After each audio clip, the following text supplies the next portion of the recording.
Hello and welcome to the 13th episode of Fractured Kingdom. Before we start, there are a couple things I want to go over from last episode, which I did not clarify to keep things a surprise for everyone. The first is that the party sorcerer Ori is no longer just a sorcerer. Because of her deal with the jesters, she lost 2 levels of sorcerer, but gained 2 levels of hexblade warlock. The other thing I want to mention is a homebrew rule we are using when people die. So, if a character dies, I have them roll a d20, and if they roll less than or equal to the total number of times they have died at that point, then something will happen. What that something is a secret until it happens. So I guess we'll just have to wait and see. So Jigga's planning on us dying quite a few more times to really roll the dice. No, it's just a contingency plan. Mm-hmm. You guys have nothing to worry about. Mm-hmm. I'm excited for my 18th or 19th death. Alright, and with that stuff out of the way, let us begin.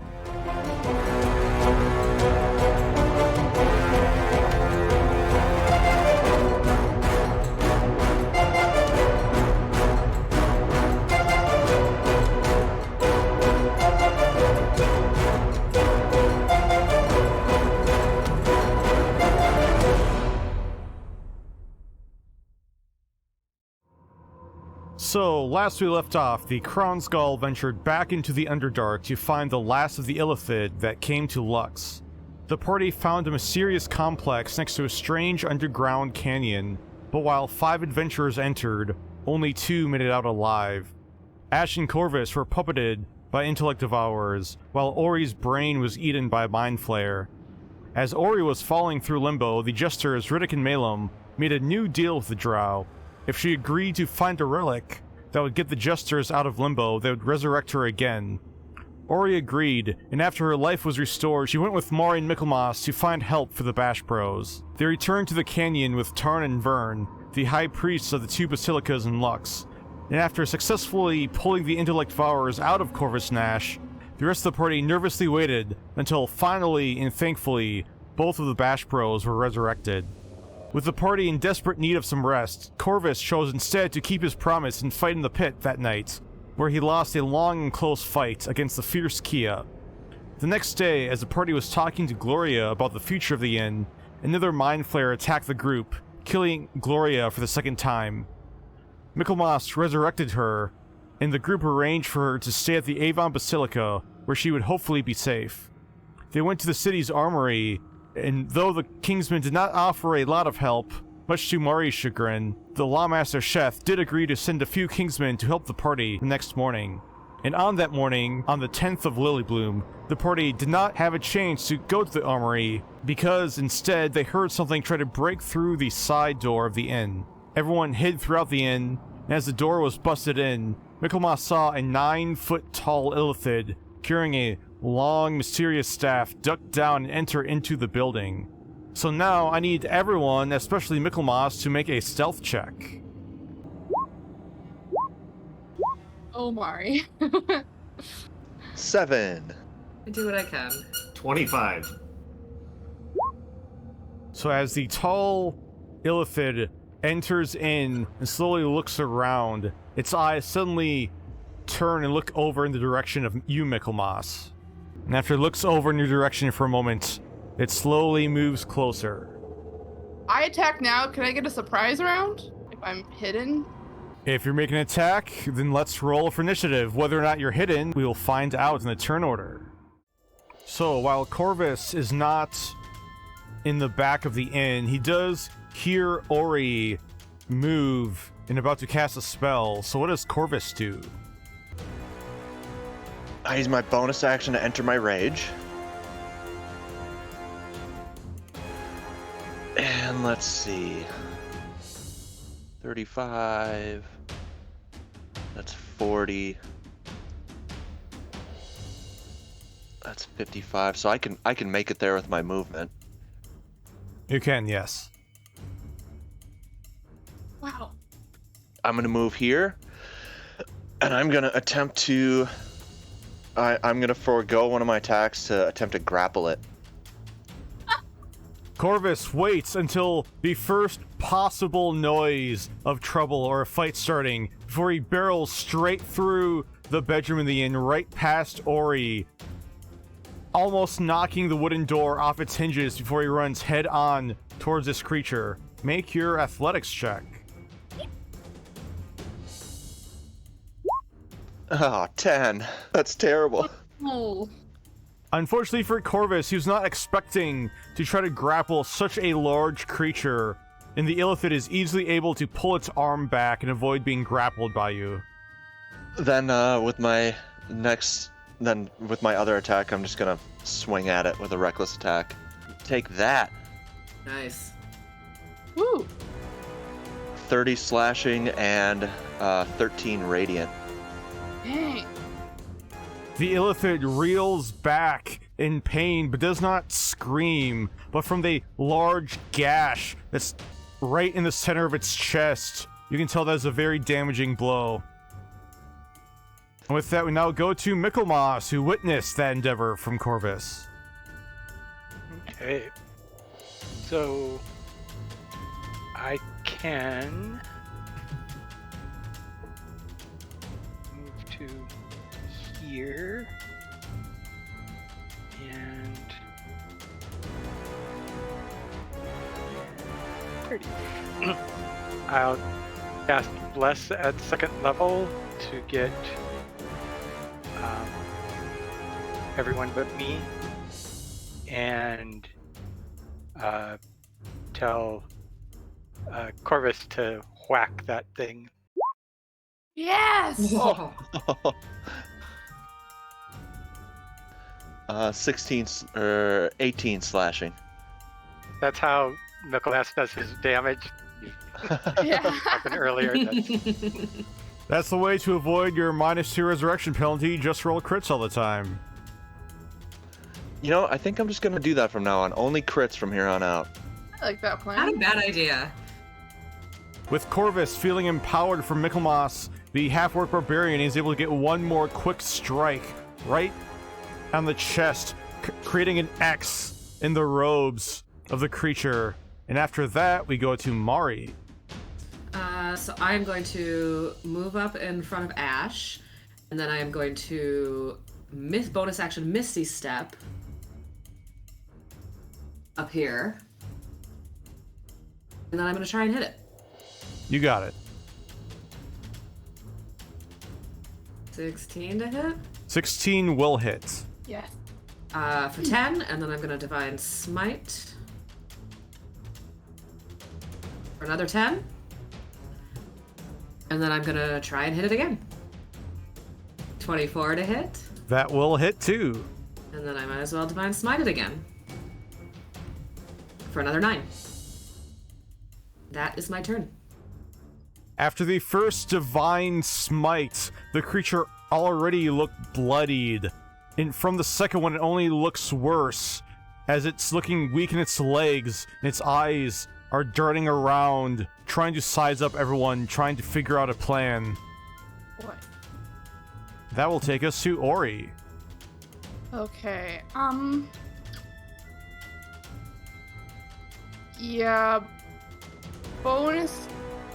Ori's gonna step.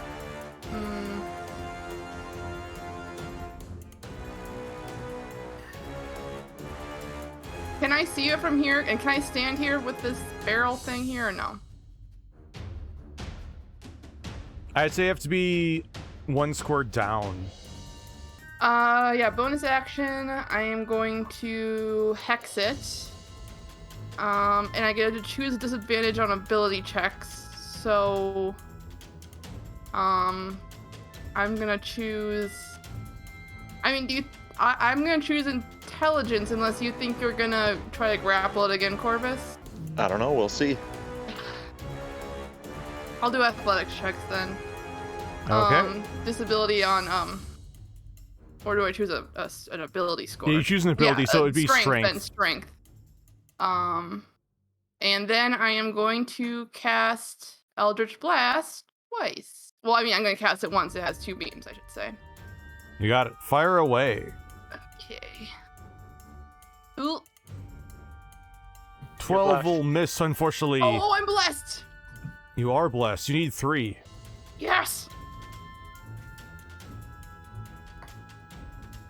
Thank you, Mickey. The Okay. extra guidance and blessing from Michelmas was able to redirect your hand up high enough, just enough to hit it in its neck and tentacles right above its breastplate armor. Okay. And second. Here we go. Yes. For another 10 damage.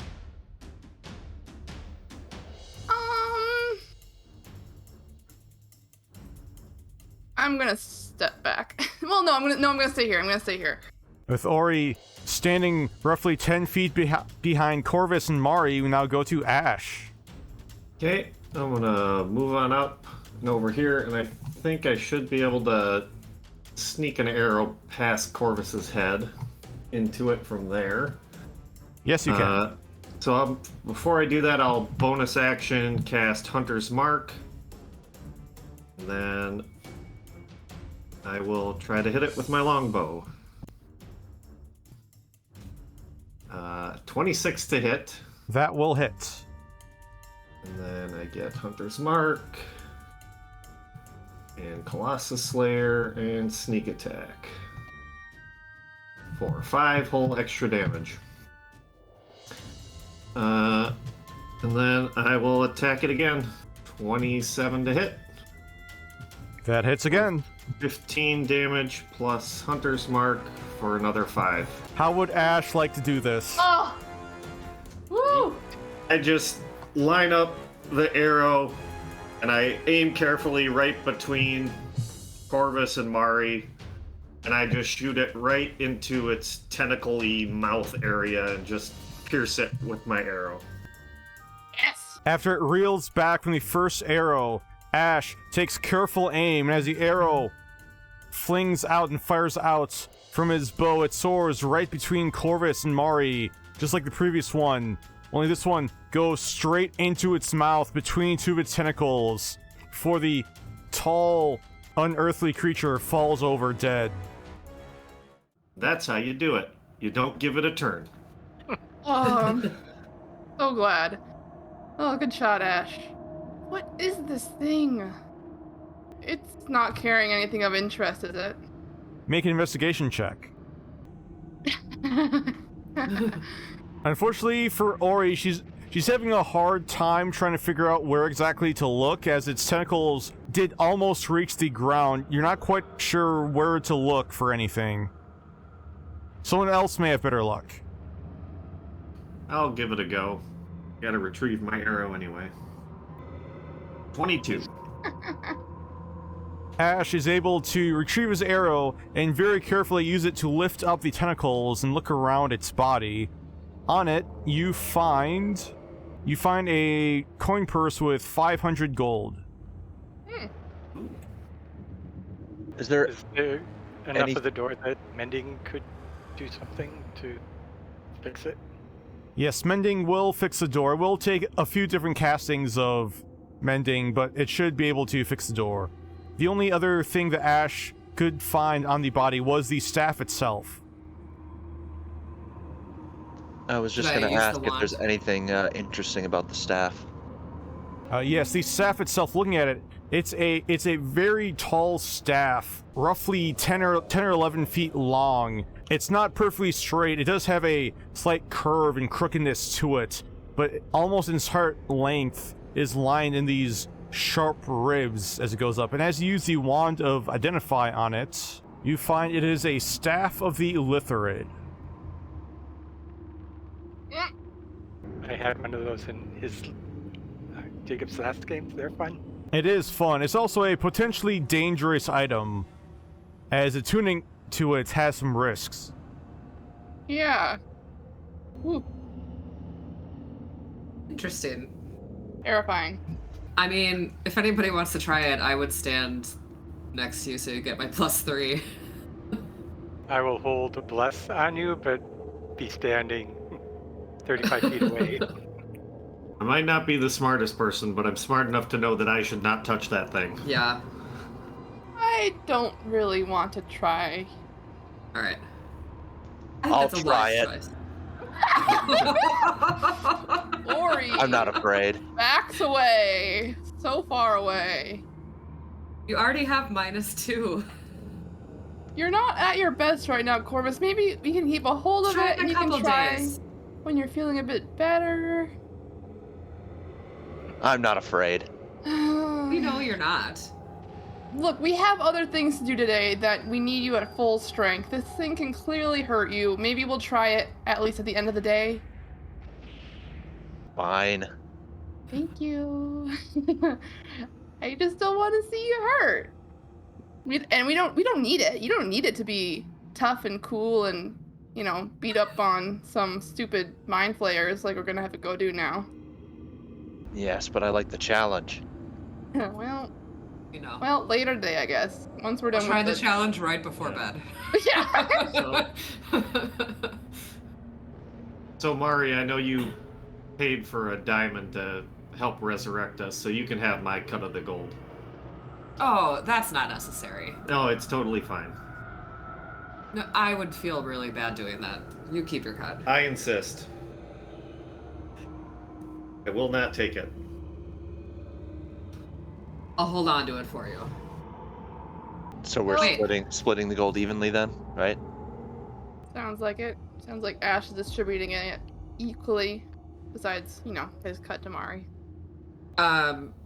Mickey covered that too, so I'm gonna toss him 50 of the. No, you wouldn't take it, my money.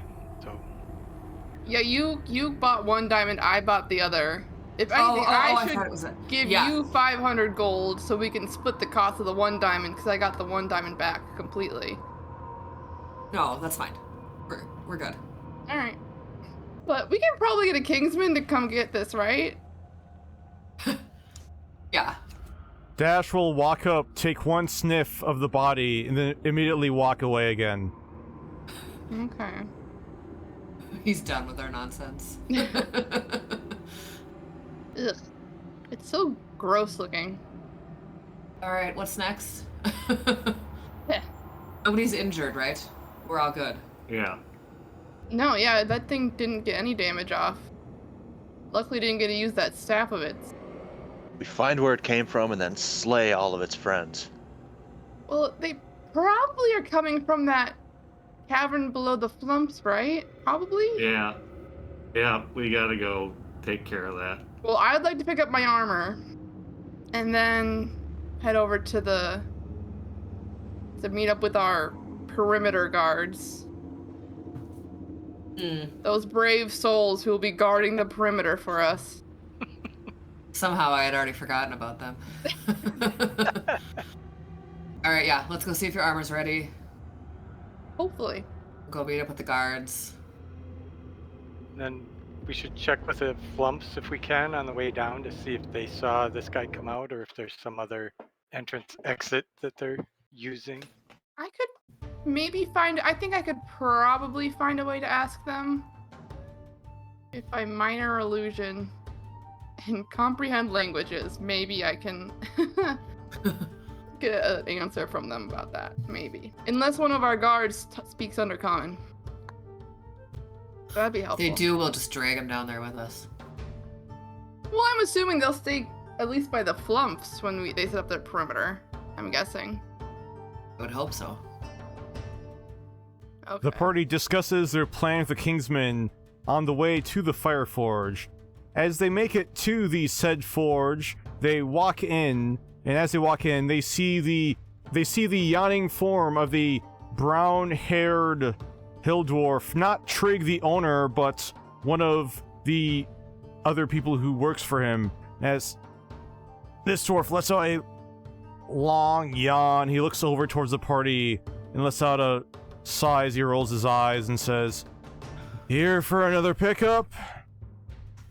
Yes, I had some armor I thought might be done by now for Oriole Orion. Ori, what now? Orion? Hang on. He slowly walks back into the back room. Ori, make an insight check. Okay.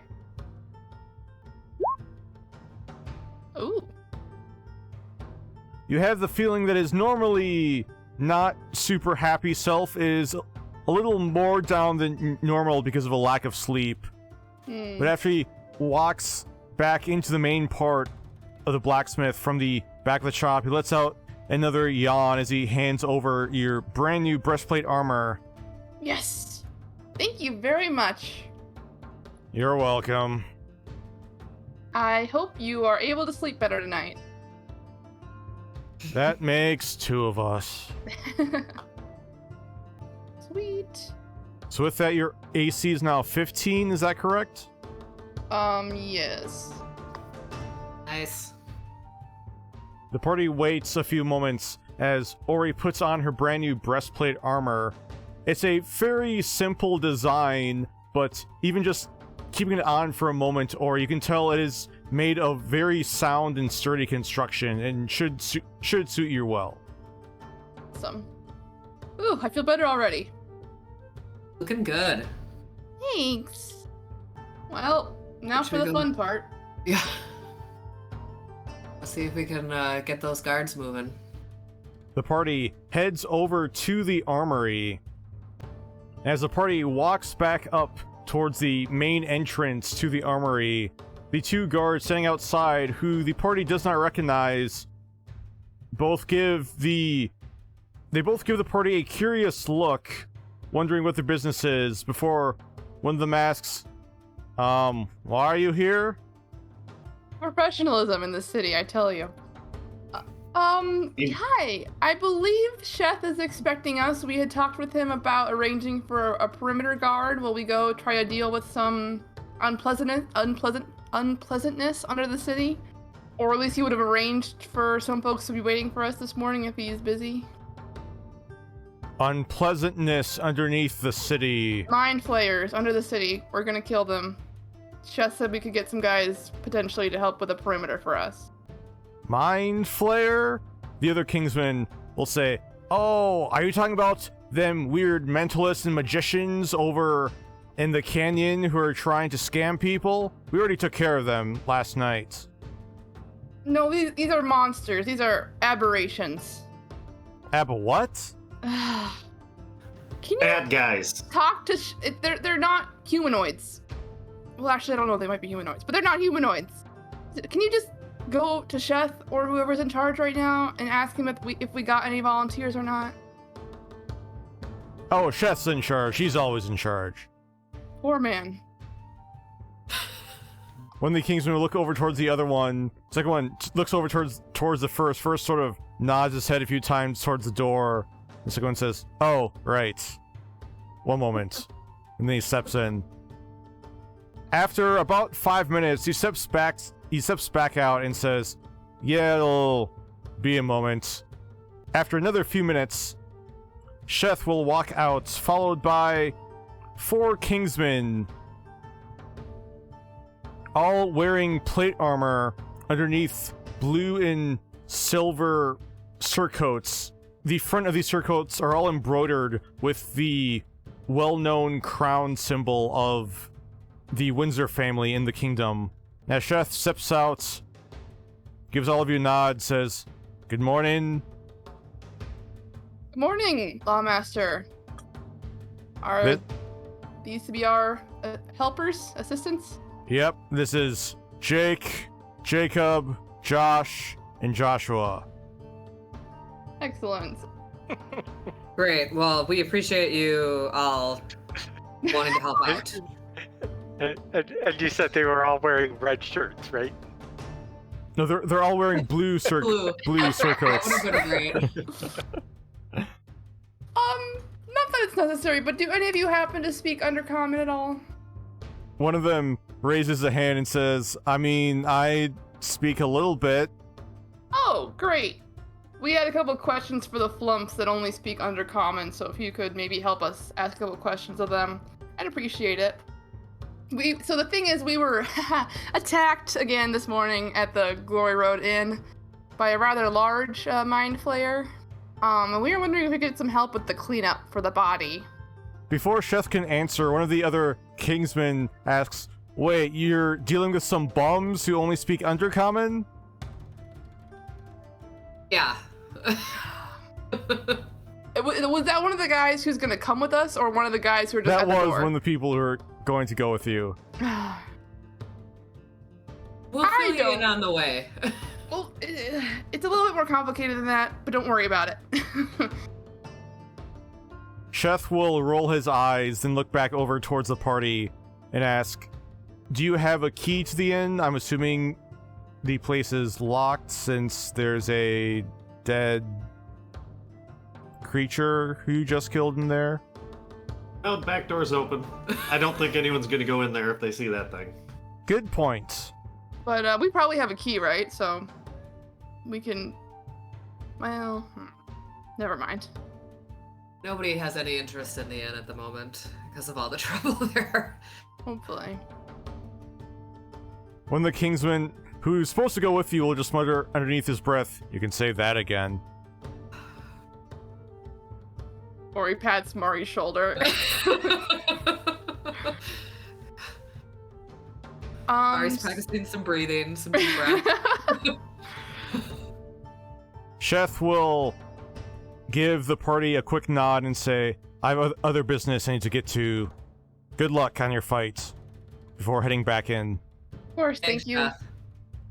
Have a good one. All right, follow us. We'll be heading under the city.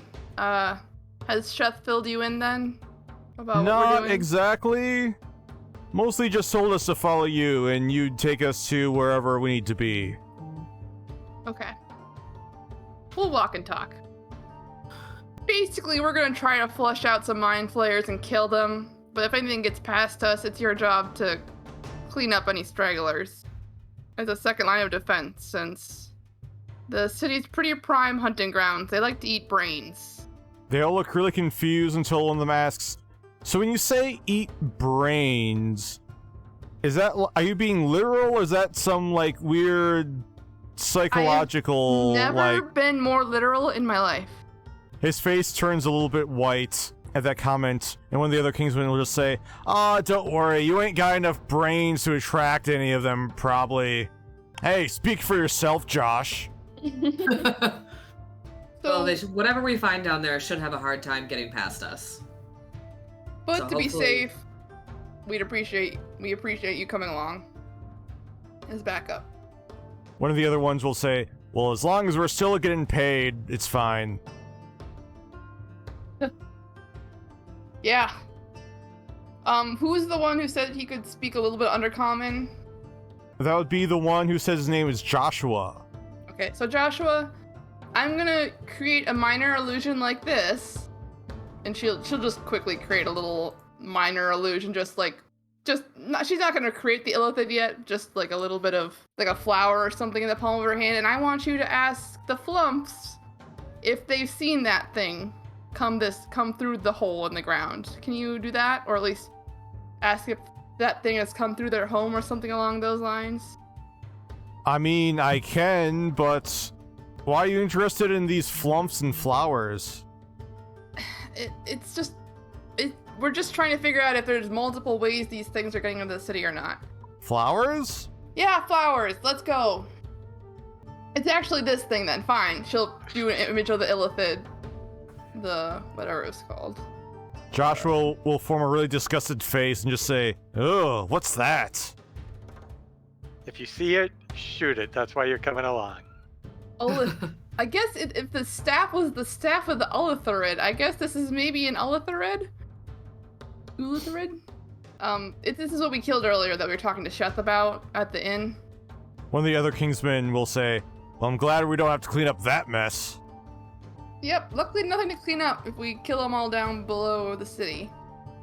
As the somewhat frustrating small talk continues, eventually, after about another 20 minutes, since by now the party has the most direct route through the tunnels of the Underdark memorized by this point, the party and the Kingsmen all arrive back at the Flump's underground cavern.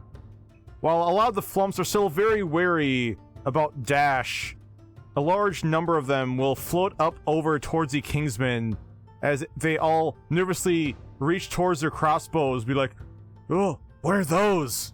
Are those the They're things? harmless. No, these are friends. That looks nothing like what I showed you above ground. I mean, they got tentacles. But they're not purple. We're worried about purple tentacle guys right now. But anyways, these things are harmless. They're flumps. They might, like, touch your helmet with their tentacles a little bit, but it doesn't do anything. They're harmless, literally. A few of the flumps will float between them before they all quickly seem to get disinterested before they head back over towards you, Ori. Alright, so I'm gonna hold up the image now, and if you could please ask them if they've seen this thing come through here. And Ori will, like, kind of, like, gently kind of pat the flumps nearest to her and, like, hold up her illusion and then look at Joshua. The flumps who see the illusion turn a scared white color after seeing that. Joshua looks a little confused at moments before he asks again, wait, so they speak Undercommon? I think they can. They might, they understand it, yes. Joshua still looks a little bit confused, but then he'll say something in Undercommon. Right afterwards, everyone sees his eyes light up with surprise. He just sort of looks around at everyone else and asks, did everyone hear that, or was that just me? Just you. What did they say? Did you ask them about it yet? Yeah, I asked them what it was, and they said it was scary. So it came through here this morning? Did they see it this morning? Give me a moment, and I'll ask. Thank you. And after he asks a question in Undercommon, there's a moment of silence, and he says, yeah, it snuck up this morning. Okay, so it seems like probably they're all coming through here, so if you all will take up posts by this hole in the ground over here, we'll head down. All the Kingsmen will follow the party as they make it over by the hole which leads down into the large underground cavern. When the Kingsmen will just look over towards Ori and ask, so you just need us to sit here and wait for you? Yep, and Yep. kill anything that's not us that comes back out of here. If it gets past us. Well, should we bring them down and have them wait at the other side of the cavern, maybe? One of them says, no, I'm sure we'll be fine up here. I think here. Okay. Yes, here. I don't want to worry about them any further down. And can you make an image of the other two things that we've seen, the regular mind flayers and the big hand dudes? Sure. Kill those if you see them, and the brains and the Oh, right, and the intellect devourers. devourers, Yeah, here are the things we've seen before. Yeah, intellect devourer, mind flayer, etc., etc. Anything that comes out of here that isn't us or a flump. Yeah, it's a good way to put it. One of the Kingsmen will lean over towards another and whisper, what's a flump again? The things that are here that you just were talking to. Oh, you mean those things? They're fine. Leave them alone. Josh will Alright, just be well- like, I'm 90% confident we can do this for you. Great. I have all the confidence in the world in you. That's Mari, about make a 40% deception more check. confident than I am. Historically, you know how well I roll these. Oh! Wow. I'm just trying so hard. I woke up this morning just thinking like, I was in a bad mood. Everything's gonna be better today. Joshua does seem to look visibly a little bit more comforted by your lie of having total confidence in him and the other Kingsmen. With that, the party slowly climbs their way down the hole, back by the large cavern. Oh boy. When we came down to get Ash and Corvus, was there the body of the thing that we had slain before, or was that gone? If you do remember, the Mind Flayer who you killed in the hallway after Corvus and Ash got puppeted, that body Yep. was gone by the time you came back and rescued Ash and Corvus. And as you look down into the large canyon now, Ori, with her superior dark vision, can see all of the bodies that were down in the canyon. Down here on the bottom, they're no longer there. Uh-oh. Was Ori, noticing that. make a perception check. Be very careful with our rope as a test before. From this high up, you're not quite able to see anything else of note down there in the canyon. But if you were to climb down, you might have an easier time trying to get some clues. Is our rope still up? Looking over, the rope is still up. Kind of yank on it a little bit to make sure it's still secure. Yanking on it, the rope is still secure. You want me to climb down there? I mean, I feel like we should go clear out that complex first instead of going down into a ditch where things can descend upon us in. I agree. Sounds good. I feel pretty confident I'd be able to see if there's anything actually moving around down there, so anything worth investigating will be there when we're done cleaning house, as it were, I think. I hope. Okay. I'm confused. We're cleaning someone's house? I thought we were going to kill some monsters. It's a euphemism for murdering. Ah, yes. I'm very good at cleaning houses then. Yes, you are, buddy. Absolutely. One of the best. Top notch. And with that, the party, one by one, climbs their way over towards the far end of the cavern. And as they reach for the door is still open on the other side. I mean, I guess we could try to be sneaky, right? Yeah, maybe we should try that this time. It didn't work so well when we weren't. I'm gonna cast Pass Without Trace on everybody. Thank you. Oh, nice. Great. 21. Let's have stealth checks from everyone else, too. 12.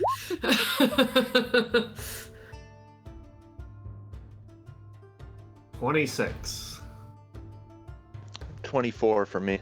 Alright. With the party stealthing at various degrees of success, they still slowly and carefully make their way into the complex. As they get into the first hallway on the end, they still do not see anything, but after they move farther in, they do finally look at the hallway past the door to the strange alchemical workshop. It appears to have a dead end down on one end, and a door leading further into the cavernous rocky wall. I mean, we should probably check this room, right? Yeah. Yeah, can I hear anything inside the room? Make a perception check. Oh. 7. Ash does not hear anything. I don't hear anything. Do I hear anything in my door? Make a perception check. 18. Michelmas does not hear anything in that one either. Well, what's our move? Well, do you want to open this door, Mari, and I'll get an arrow ready to shoot in there? Or we will have Eldritch Blast ready to go as well, if we're gonna open Alright. either door. Just open the door and try to get out of the way. I'll have a Sacred Flame ready to drop on him too. Just in case. With the party Nice. ready for their ambush, Mari opens the door, and inside, the messy workshop is even more of a mess, with even more shattered glass from broken bottles and beakers scattered throughout the messy room. Do we want to check out this door, or do we want to go the other way first? Let's check out that door, Yeah, we should clear all the so doors. nothing can follow behind us. Michelmas opens that door, and inside, the party sees what looks to be the sleeping quarters for the illithid here. So these, like, seem recently habitated. Make an investigation check. I keep doing investigation, but I'm not good at it. So with Ori looking around, she sees the roughly thrown together sleeping rolls and sleeping pads on the ground, with a few benches set up, which also have some rough makeshift blankets. Looking at it, Ori's not sure when the last time they were used was. Do we have an idea about how many beings would have been housed here? Best guess, at least 7? Jeez. Taken out at least 2. I Taken mean, out 7 altogether over the several days. there were several dead ones, too, at the bottom of the canyon when we were here last. Like, 3 or 4? I think. Yeah, these 4. I think that's got to be only one of many rooms. Probably. And none of them are big enough for an 8-foot creature, I'm assuming. To sleep in. Looking at them, you think one of the benches might be long enough? Hmm.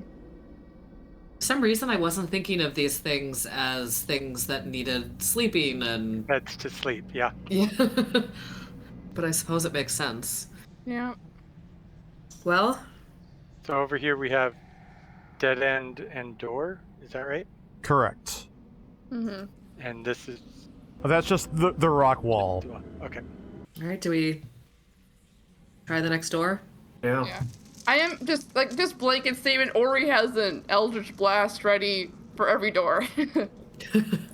Yeah, I'm gonna have an arrow ready to go. All right, So if you open that door, I'm ready to I go fire. and open the door and step back. With Mari opening the door and quickly stepping back, there are no traps. And inside, the party finds a semicircular room with 2 more doors. One over on the right as they walk in, another one on the left over by the far corner. Let's clear the right one.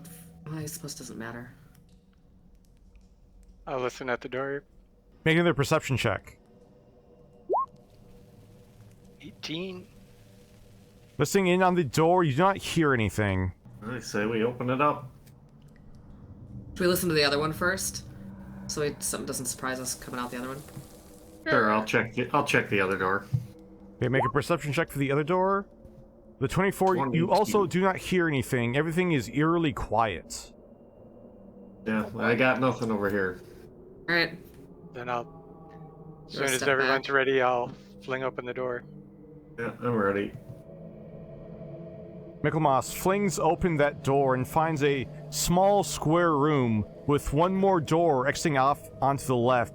But most interestingly, on the far side there appears to be a small fountain that was built. It doesn't have a great basin. It appears to be made up of several rocks and a couple pieces of what looks like it came from a ceiling or wall that fell down from somewhere else. Is there Is water there any in it? water in it? Is it? There is a small drip of water coming out from a crack in the wall. Where's the water going then? Make an investigation check. 8. You're assuming there's a hole in the bottom of the rough basin, but there is some water leaking out of it, as it's not completely watertight. You're not quite exactly sure. It is a very slow stream of water. Should I drink it? Why? Are you thirsty? I'm a little. Let's go with no thirsty. for now. Because it's there.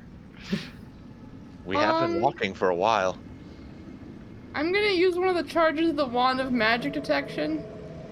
You got it. And as Ori uses her wand to cast Detect Magic, she does not notice anything magical there in that room. I got 10 minutes of this. All right. Well, the fountain isn't magically poisoned or anything, so I guess if you wanted to, sure. I will drink some of the water from the fountain. Corvus reaches down and, cupping his hand, takes a sip of the water. It's a little bit dirty. It's definitely not clean water, but apart from the dirt, you don't really taste anything else different about it. Corvus is gonna pretend to start choking and grabbing at his throat. Make a performance what check. happened? 6. Oh, well, I don't know that. Everyone's Yeah. passive insight is able to tell that Corvus is definitely joking and lying about the water. Or is amused. Then. Nice try, Corvus. Not your best joke. Oh, maybe stick to the cleaning house, bud. Ha! I still have the best jokes. Alright, we're gonna open this door. Michelmas's perception check at that door was not able to allow him to hear anything on the other side. We've certainly made enough of a ruckus Well, over we'll here. open it. Yeah.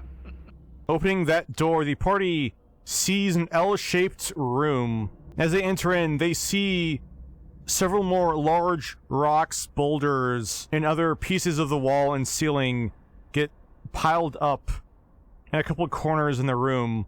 I look at the ceiling. Is the rest of the ceiling in the building here, is that like falling apart? Do we have to worry about being buried alive under tons of rocks? Make an investigation check. I'm very good at that. 7. You're not quite sure, Michelmas, but as you're looking up at the ceiling, with the open door, Ori suddenly senses something with her detect magic. Oh. It's something in the wall right next to Michelmas right here. What kind of magic? It is abjuration magic. So it could be a trap.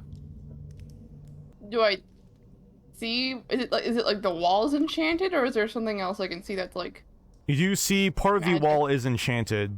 If you want, you can make an investigation check. Yeah, sure. Looking at the wall, you're not able to quite figure out... You're not quite able to figure out exactly why or how it's enchanted. Well, she'll point it out and be like, yeah, there's like abjuration there. Let's not mess with the wall, probably. Okay. Do we want to try the other ways and come back? Yeah. Sure. I will open this door and step back real quick. Oops, I've been forgetting to move Dash at this point, but Dash, as everyone can tell, Dash is getting really nervous and staying close by Ash, as he doesn't really want to lose his owner again.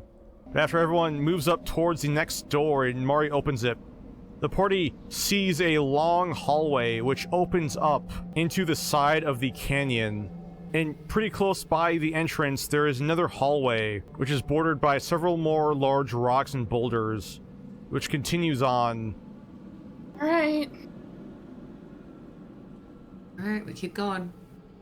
The party rounds the corner, and they reach what they assume to be the main part of this large complex. They see a large staircase in this hallway. As they step up, they see a larger series of tunnels, Jeez, this is huge. 4 of which wrap around a large center column almost. Are these stairs up or down? The stairs go up. Interesting. Alright, up we go. Should we Suppose we should check this door? try this door? That door is locked. Oh. Oh. Corvus, you want to kick it in? I mean, I could try my thieves. I think I have thieves tools. Ooh, yeah, you want to try that? Yeah, I got thieves tools. I'm proficient. Okay, make a thieves tools check. Guidance on you? So that's dexterity plus proficiency plus guidance. Yes. Ooh. So that's 21, 25. 25 is enough, as Ori is quickly able to unlock the pick on that door, and after it gets open, the party sees a few chests that are set up in this smaller room. Looking over on the walls, there appear to be mostly empty and full of dust, but there are a few random tomes and books on the shelves. This is my magic. I assume, do I still have detect magic going? I'd say yes, you still have a few minutes left on that. So nothing's pinging that? Nothing is pinging, no. Let's see what's in the chests. Yeah? Yeah, the chests don't seem to be magicked at all, so they probably are safe to open. Looking in the chest, the party finds an assortment of copper, silver, and gold coins, which in total equal 1,000 gold pieces. Ooh. Nice. The party also sees in one of the chests 3 emeralds. Oh. Um, Somebody using emeralds for their tattoo? Or is that more for spells? If they weren't, do they want to change? Yeah. yeah, Ori will equally distribute the gold, so everyone can add 200 to their sheet. Can you grab the books too? What kind of books are there? Looking at the books, there are 2 large tomes. One of them appears to be an undercommon, which Ori would recognize. The other one in 2 smaller books, the party does not recognize the language. Should we grab them? Sure. I can put them in the bag of holding. How many are there, sorry? 3? There are 4 total. There are 2 tomes and 2 smaller books.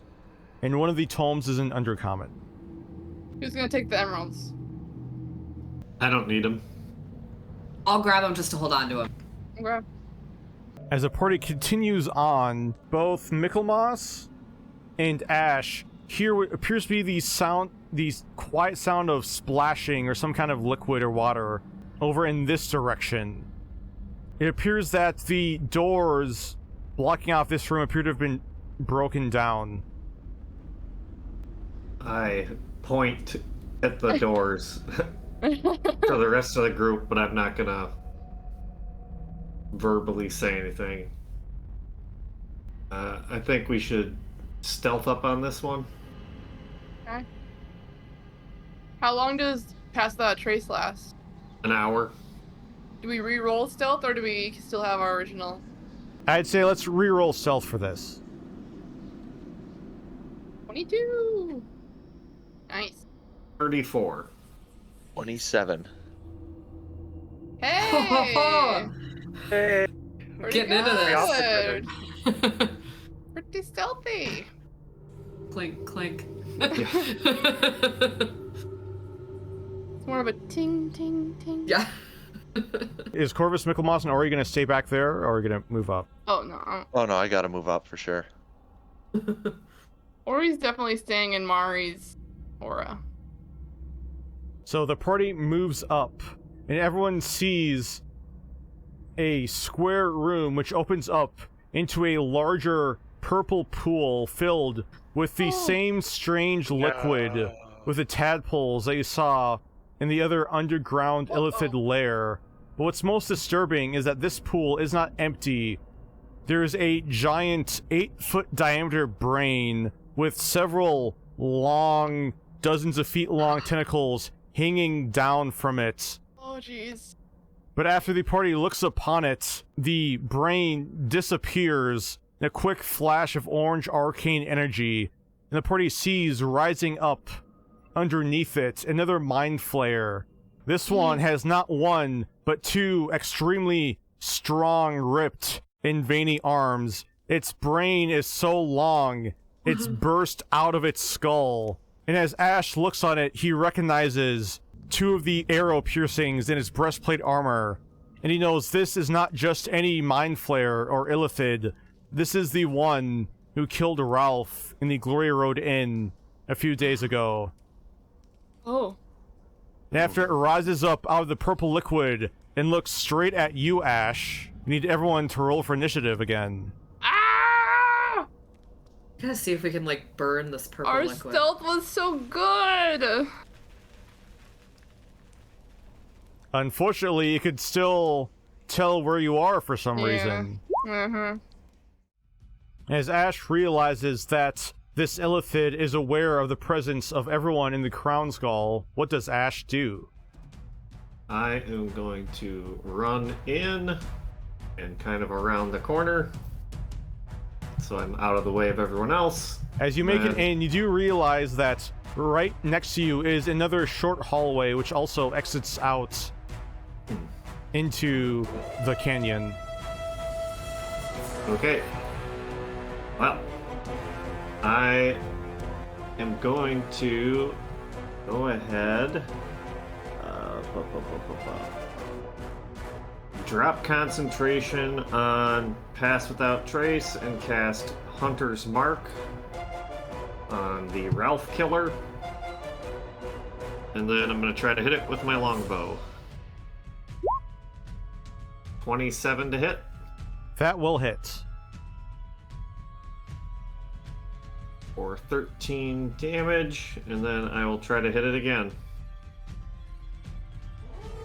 25 to hit. That will also hit. Okay, lost the Slayer for another 16 damage. Ash runs in, and while he's not able to quite flank it, still runs over towards the far side of the room, giving everyone else plenty of room to run in and join him as he fires off 2 arrows, which hit him in the neck right above his breastplate armor. And that's it for me. All right, and now it's Mari's turn. I'm a little worried about running into that purple stuff, so 20, 30. I am going to run up here, and then as my action, I'm going to cast Moonbeam. Ooh. Right on its head, basically. I was hoping with the tint color it would look more silvery, but And then as a bonus action, I'm going to use a Channel Divinity and just regain that spell slot. And that is my turn. all right, you should be able to move it now, but so you can place it wherever you want. I'm assuming you want it there? Yeah, that's perfect. With Mari running up and creating a moonbeam right on top of the illithid, is now going to use a legendary action. It's going to use this legendary action to move right in front of you, Mari. Oh. Shark. And with that is now Mickey's turn. I'll move. Can people still get through the doorway if I stand here? Yes, I can.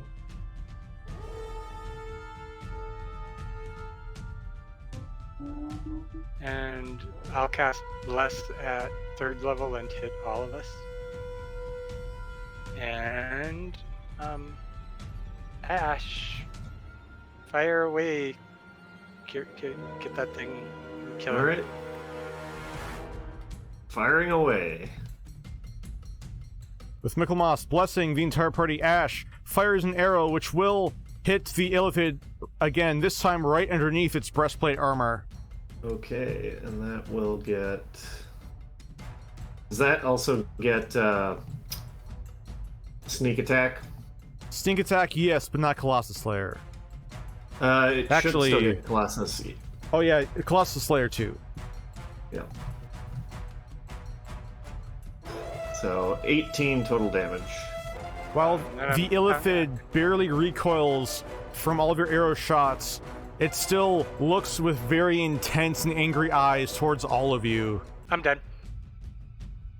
Okay, Corvus.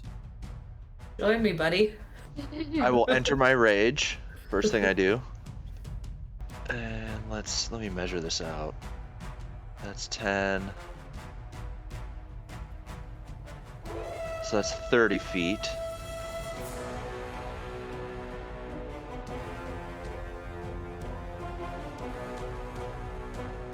Alright, I have an idea. I've entered my rage. I'm gonna move here. And I'm gonna attempt to grapple it. Okay, make your athletics check. 21. Nice. Nice. 10 is less than 21. You now have this creature grappled. As you wrap one of your arms around one of its large arms. My second attack, I'm just gonna make an unarmed strike. Gonna try and headbutt it. And I can't reckless attack on an unarmed strike, can I? Yes, you Yes, I can. can. All right. 22 That will hit. for 7 bludgeoning and 7 radiant. And then with my remaining movement, I want to drag it with me. And I'm hoping that I can drag it and put it in the moonbeam. If not, I'm going to get it as close as possible. Oh my. Your total movement's 40, right? Since I entered my rage, my total movement is 60. Like it's 60 feet of movement. So my normal movement speed is 40. And you move 30, right? Yeah, I moved 30, so I've got 30 feet remaining. Okay, so you can move it 3 squares back, which is 1 short of back into the moonbeam, but it is almost there. That's fine. I'll end my turn right here. I think everyone knows where I'm going with this. I love it. Nice. With a quick grab of its arm, Corvus pulls and yanks it back closer and closer to the moonbeam as the illithid is struggling to get out of your grasp. With that is now Ori's turn. Mari, can you move Moonbeam?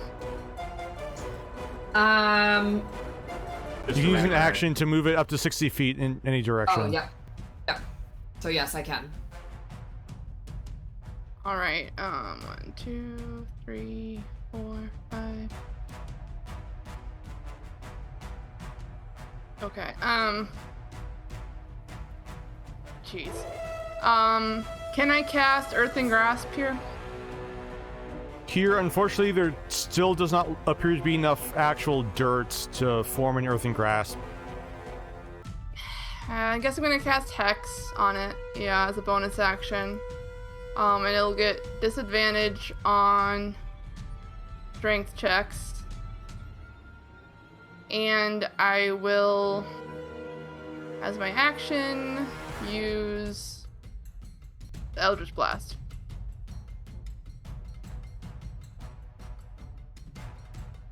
And I'm blessed. 16? 16 will hit.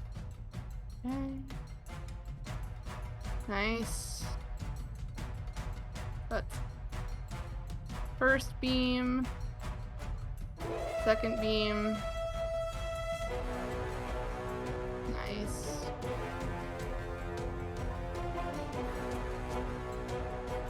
Cool. 33 damage.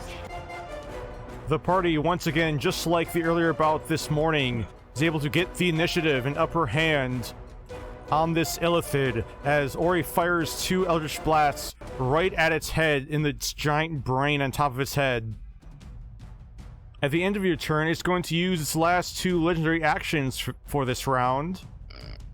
And it is going to try to make a spitting attack. So, Corvus, I need you to make a strength saving throw.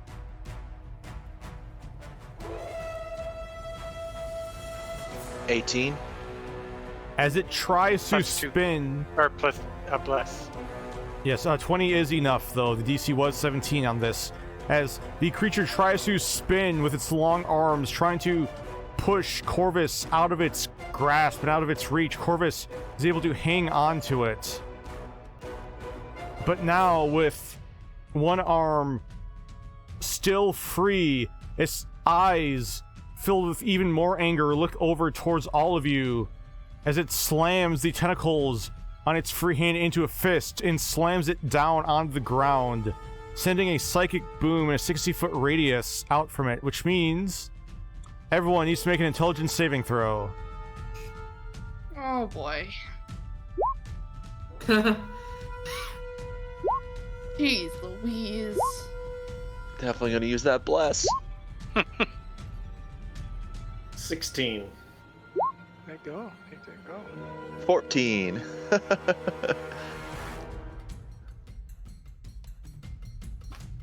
Michelmas, intelligence saving throw. Yeah. Oops. No, they all came. So the first one was a 4. Oh boy. So, yeah. That's not good.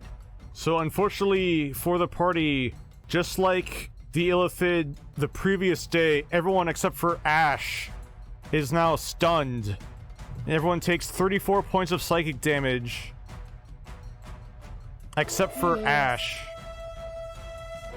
And everyone besides the ranger is now stunned. And with that is now Ash's turn. Oh boy.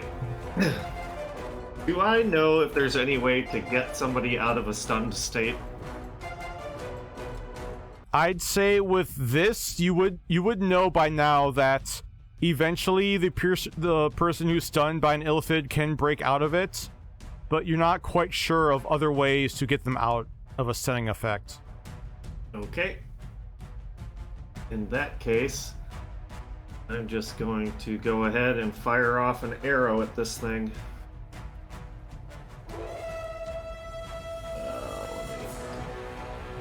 So that would be 17 minus 2, 15. You save on your concentration for bless, Mickey? Oh. Oh, yeah, maybe I don't have that. I'll save some. Oh no.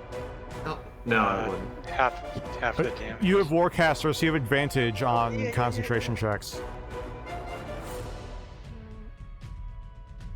Oh! Oh There we go. boy. And thanks to that feat, the bless is still up for Mickey.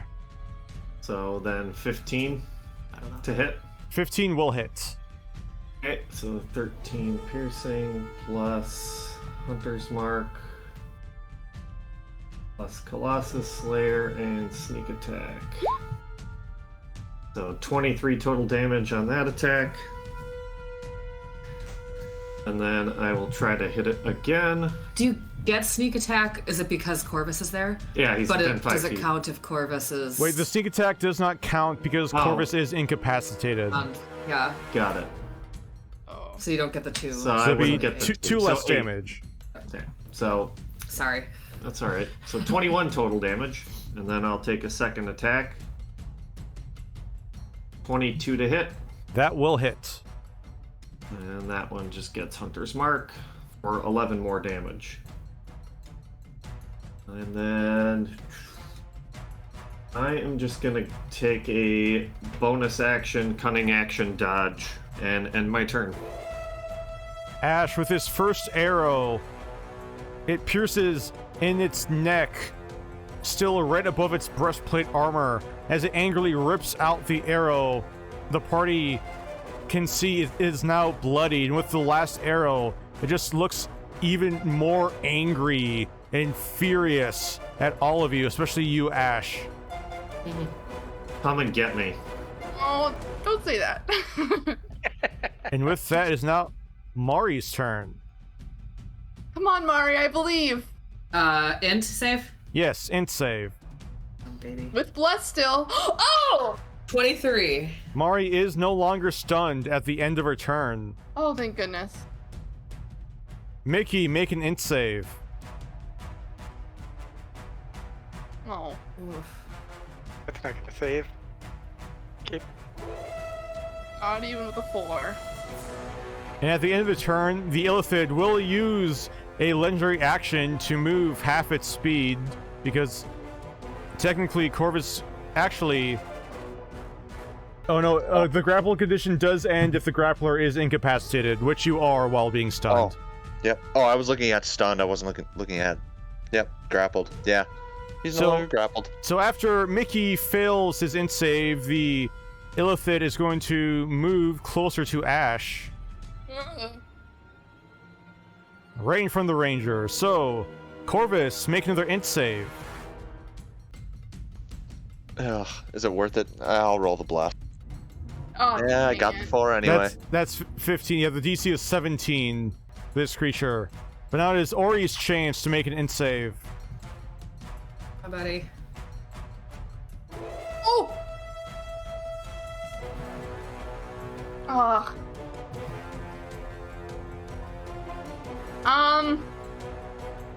I have inspiration from last game. I'm gonna use it. Dang it. Unfortunately, Ori is not able to break out of her stun, though half the party was. Now No! Ah. I completely forgot about my fanatical focus ability. Darn it. The creature does have its psychic boom back up. It also really hates Ash at this point. And since most of you are stunned, it is going to instead... It's just going to make a tentacle attack at you, Ash. With disadvantage since I dodged. Oh, that's correct. Still hits. And with the hit, Ash takes 35 points of psychic damage. Ooh, fun. And you are now stunned while grappled by its tentacles and one of its large arms. And unfortunately, you cannot make a save because the stun lasts until you are no longer grappled.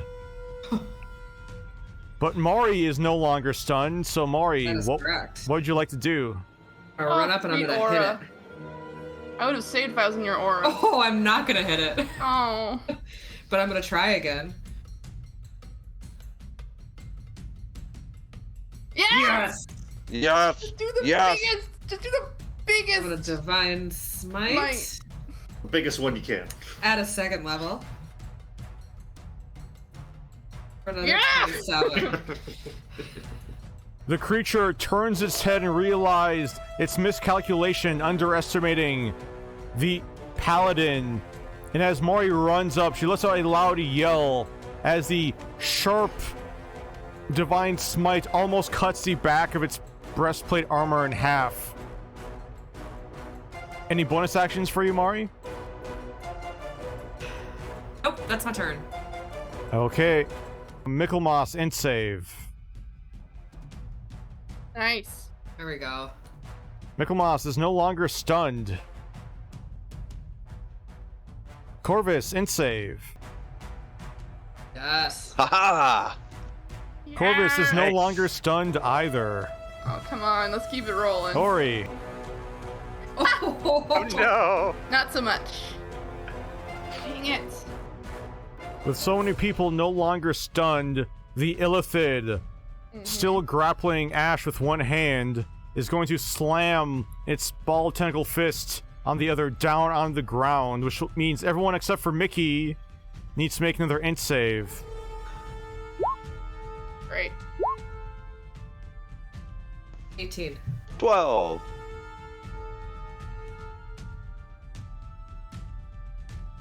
I think you're still blessed. Well, I guess it doesn't matter. So Well, you're at- in Mori's aura, so you're saved. You're saved. Okay. 16 plus 3, so I got 19. Ash and Mari succeed, however, Ori and Corvus both take 15 points of psychic damage. Does that count as an attack? Can I sentinel? That is not an attack, unfortunately. Okay. Still hexed. No, you take no damage since you saved Ash. Okay. Which is good, because I was down to 12. But with Ori and Corvus stunned, Ash is still stunned in the grasp of this creature. Is now Mari's turn again. What do you know? I'm gonna try and hit it. Bless. 14. Ooh. Unfortunately, 14 just misses. I'm gonna try and hit it again. Oh! Oh no! Not ideal. Yikes. The fear of losing Ash again is throwing Mari off her swings as she's unable to deal any damage to this creature, still hitting it, but its large, muscle-bound arms seem to be a lot thicker and have a lot of natural armor to them. Michelmas, however, can take his turn because he is no longer stunned. Yeah, Mickey. So I'll come in. I'll cast Aid on the 3 standing by Mind Flayer. I'll cast to that 3rd level. So you each get 10 hit points. Oh, thank you. And Mari, since you've got your sword, I'm gonna do it this time. get some revenge. 16, That will hit. 10, and I'm gonna divine smite. Another 9, so 19 total. Nice. And I'll back out of the thing. I'm done. With Michelmas quickly running in, casting aid on some of the party, and running back out. It's now Corvus' turn to see if he can pass an int save again. He cannot. And with that, we go to Ori. Come on. Wait, that's I did it. I did it. 'Cause that's 16 with Ori's, 16. with Mari's aura, and then I get to add a D4, so that succeeds. Yes, Ori is no longer stunned, but Yes. at the end of its turn... The end of the turn. Sorry, I'm thinking about legendary actions. Oh, I am so stressed right now. Unfortunately, with Ash grappled, it's not going to use any legendary actions, but it will see if it has its psychic boom back up. Ha! Oh, thank Which goodness. it does not. So, because it's really annoyed by Mari, just gonna make an attack against you, Mari. With its tentacles. With its other arm. Silvery barbs. Ooh. I'm gonna give advantage to Corvus, I guess. Despite the silvery barbs not affecting the hit on the attack, it's still able to give Corvus advantage on his next d20 roll. However, Mari takes 28 points of psychic damage, as she is now grappled and stunned as long as the grapple lasts. Is To the give guy the now advantage to you, grappling? Mari. Sorry. Oh, The that's guy okay. now grappling both of them, or did he drop his grapple on? Is now grappling both, one in each arm. But you need to make an int save, right? Oh, you're right, make an int save first. In safe? Yeah. Okay, you're 18? good. You're good. You're grappled, but you're not stunned. Yes, you are grappled by this creature, but you are not stunned. That's good. You still need to make a... Con save. Yeah, con save for Moonbeam. I have Warcaster, so I have an advantage. Nice. 20. And Moonbeam is still up, but while Ash is still stunned, it's now your turn, Mari. Again? This is always my turn. Okay. Try and hit it. Ugh, Plus? Wait, no, it's only a +4. that's not enough. Try and hit it again. Nice. Crit! There we go. Okay. Let me just make sure I have enough. I have a second level spell left. Last second level spell. Burn it. So I'm gonna smite. Add a second level. For another 31. Yeah. So that's 45. 45? What was the... I don't 45. remember the damage record. I think it was More than that. 44. I thought She it had was 44. 50 something. I think she had 50 something. Oh, she did. I thought it was 40 something. At any rate, how would Mari like to That's a do lot. this? Yay! Oh, thank goodness. Yeah. I just want to plunge it straight in the middle of its chest, right through its breastplate. Oh.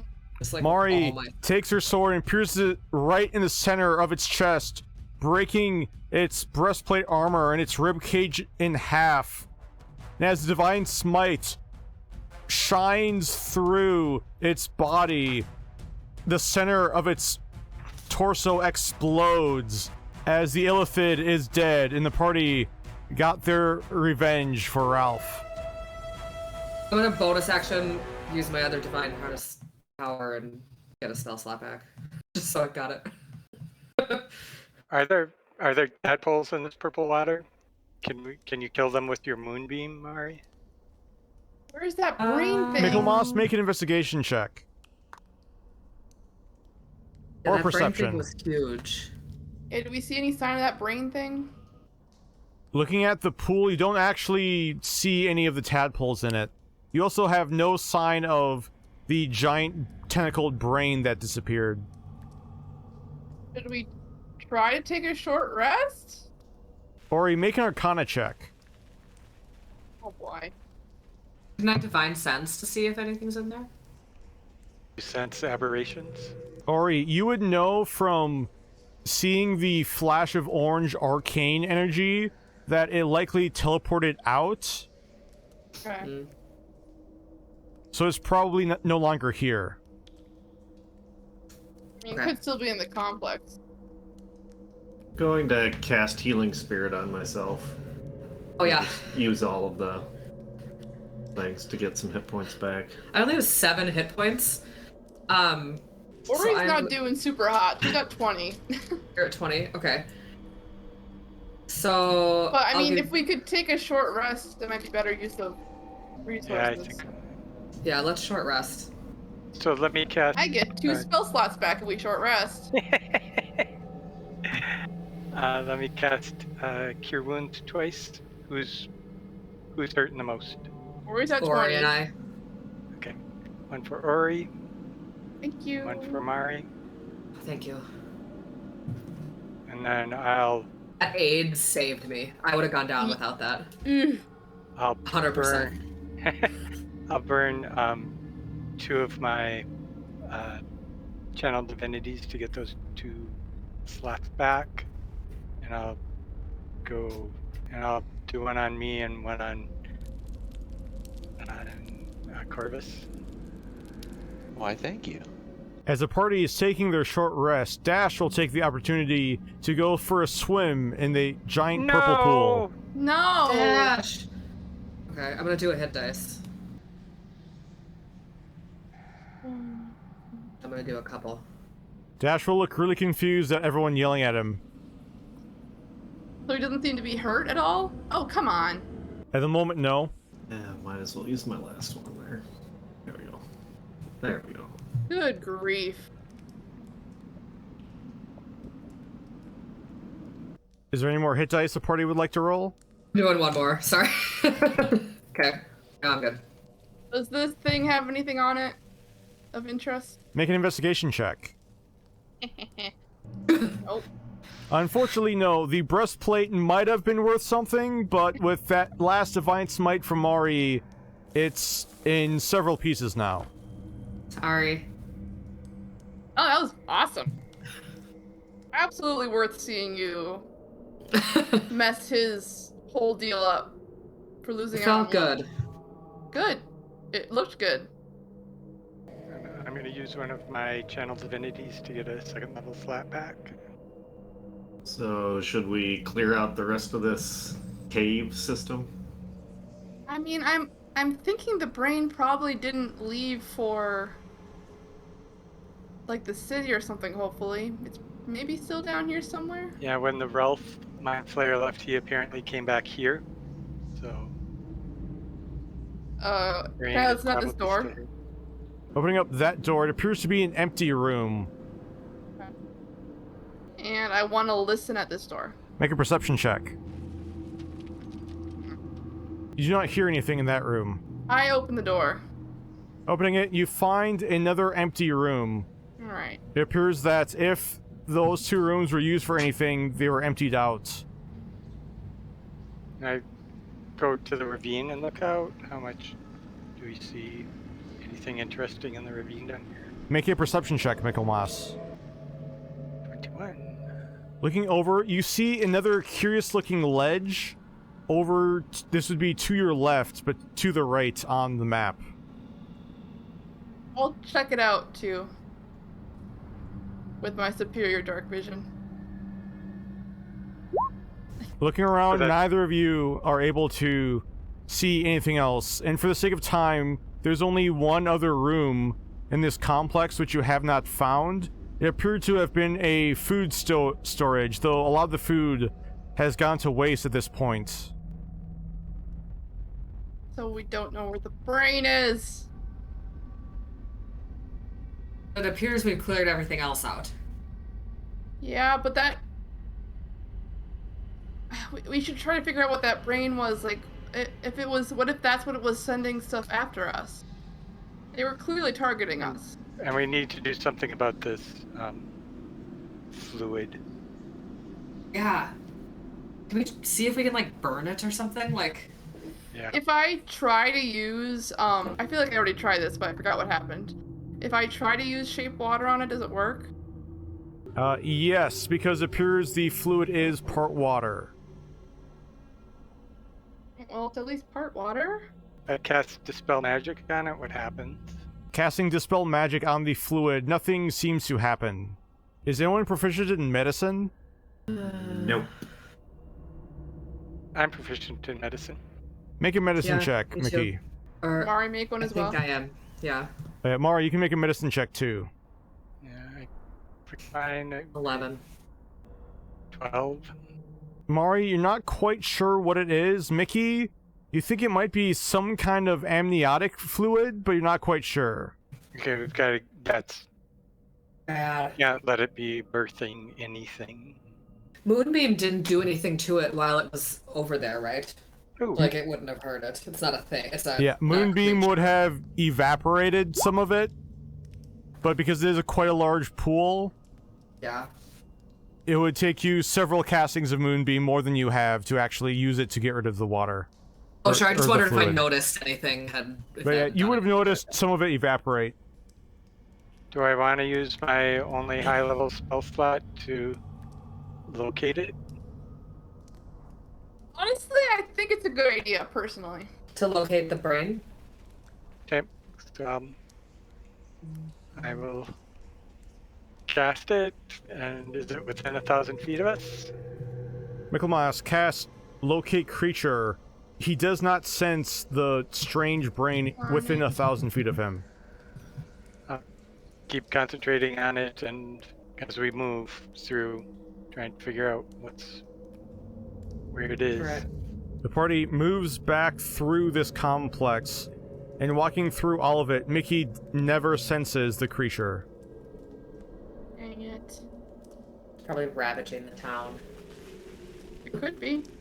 Or those 3 J-boys. You, our poor guards, can you... How good is your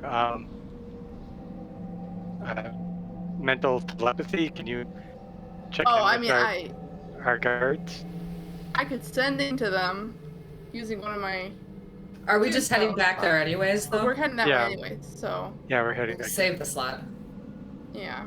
Maybe Let's we make should sure take the rope with us this time. Yep, I was just gonna Yeah. say, let's make sure we take the rope and the rod. Yeah, you can fly up and get it. The party exits back into the Flump's cavern. Oh, you had boots of flying. Do you want to fly up onto that strange ledge? Sure, do you want me to have done that? I'll leave it up to you. You're flying up there alone.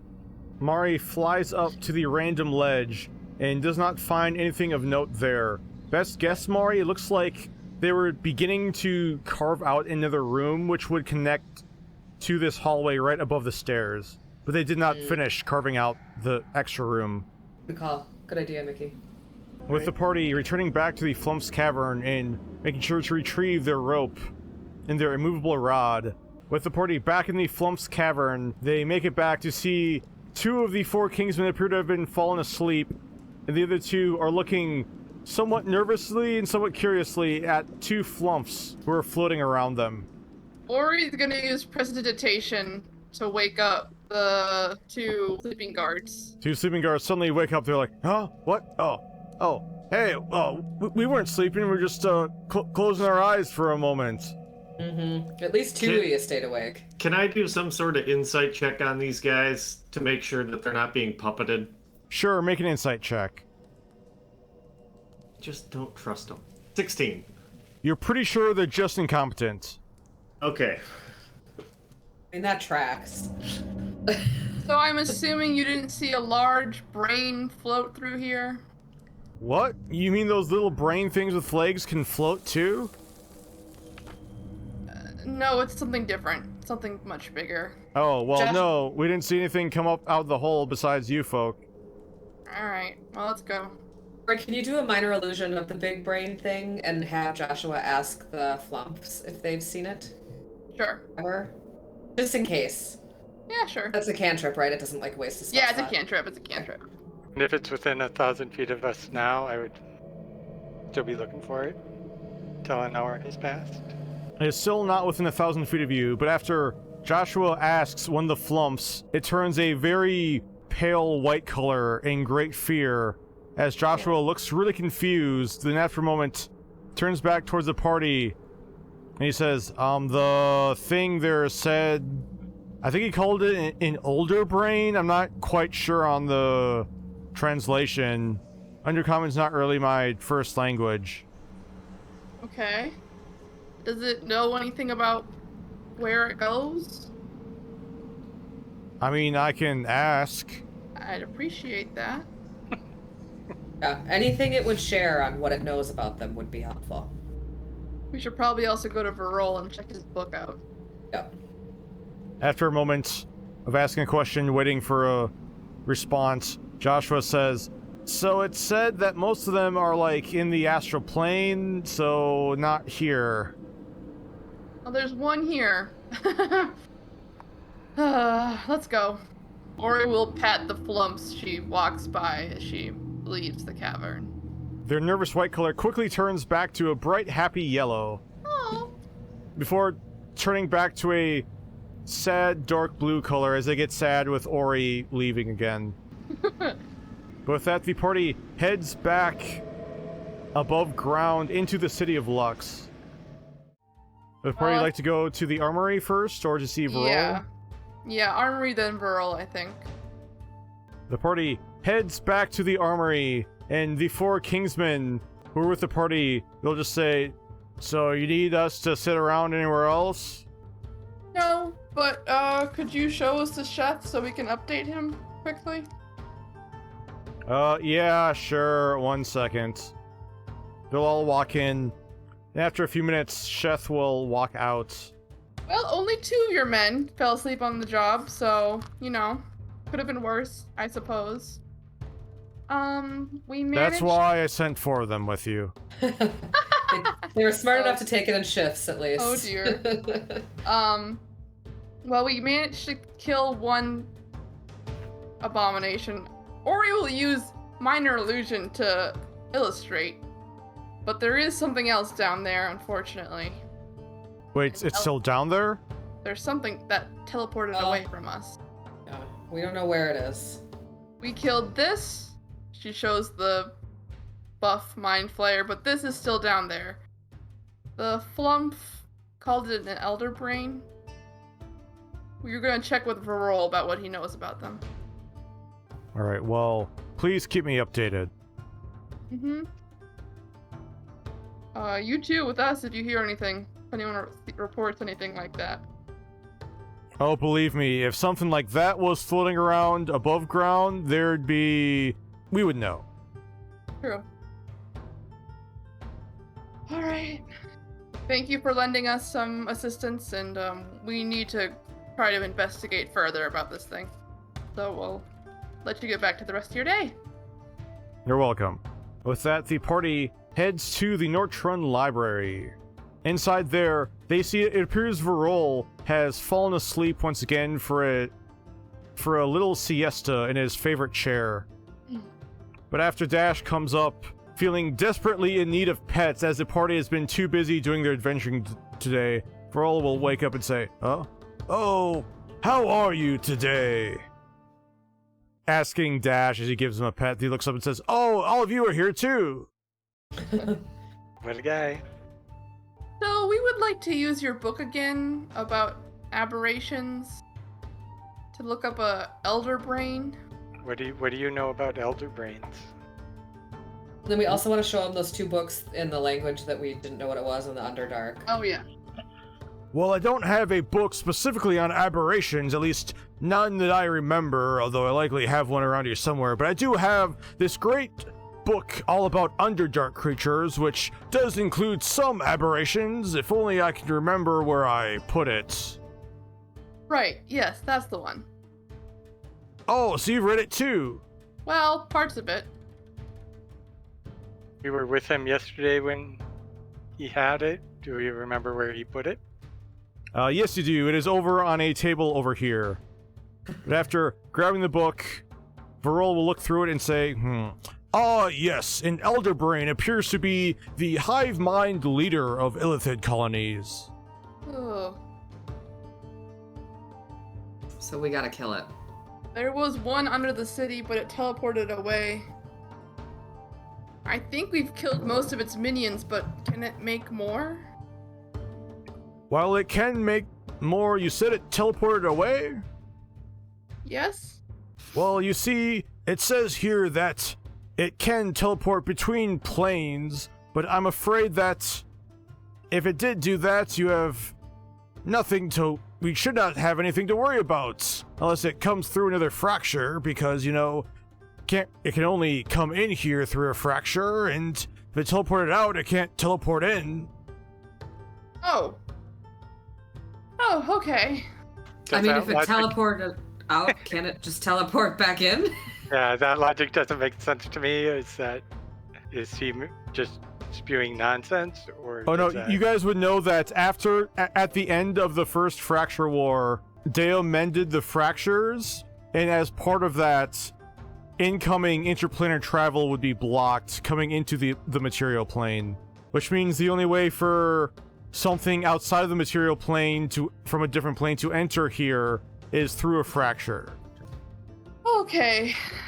Great. So hopefully it came in that fracture that we already closed, and now it's just gone. Boy, I'd really like to believe that, but I just don't. Well, I choose to believe it. I believe it for now. Once we leave here, I want to go buy a bunch more incense, and I'll do a divination when we get back to the inn? I'd like to check in with Gloria too. Yeah. Alright, in that case, let's take a 5-minute break.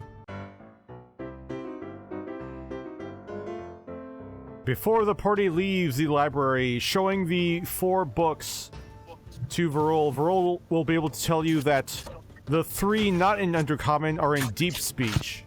Ah. Can you tell what they're about at all? Oh, yes. Looking at them briefly, it appears that all of them are about psionics and ways to improve your psionic abilities. Oh, interesting. I'm glad we grabbed him. I'll keep a hold of them. Oh, you speak Undercommon and Deep Speech?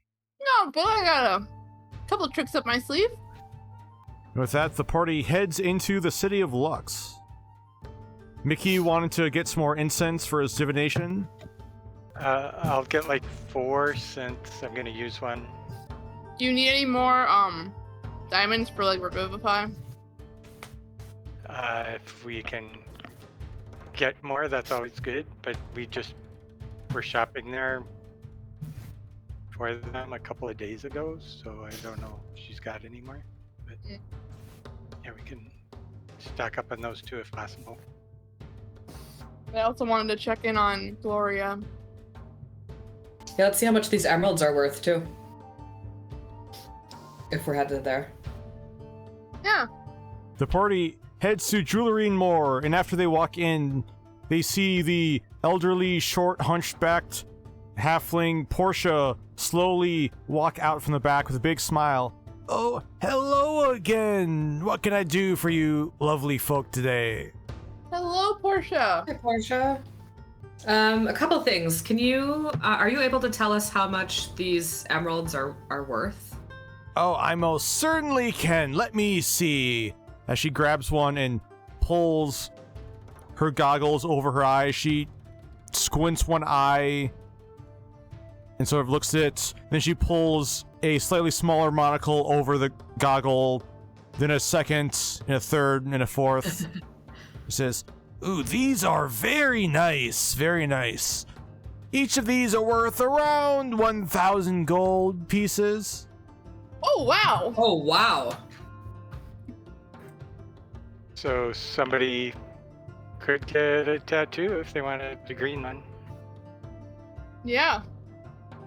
I would like a tattoo. Yeah. There you go. Can we have, wait, how much is it for the tattoo again? I believe 22. 2,200. I can double check that. It's 2,200. Look at it. Can you split one of those emeralds maybe in half? Yeah, like, are you able to grind like 2,200 gold worth of these, and then like, Or I do suppose you we have could like grind a- it all and like and separate it. Or do you have a Yeah. do you have a small emerald worth like 200 gold? I might. I would gladly buy one of these off you and give you a smaller emerald in place, because it would be a shame to try to cut up such a lovely cut rock as this, you know. Sure. So give me one moment and let me see what I have.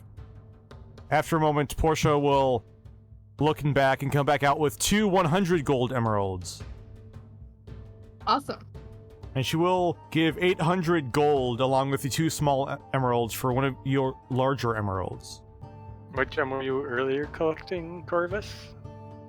I was collecting black pearls. How much do you have worth of black pearls? 1,000 gold, I believe. Yeah, I mean, if you want the emerald, that's all you. I will take them if nobody else wants them. Yeah.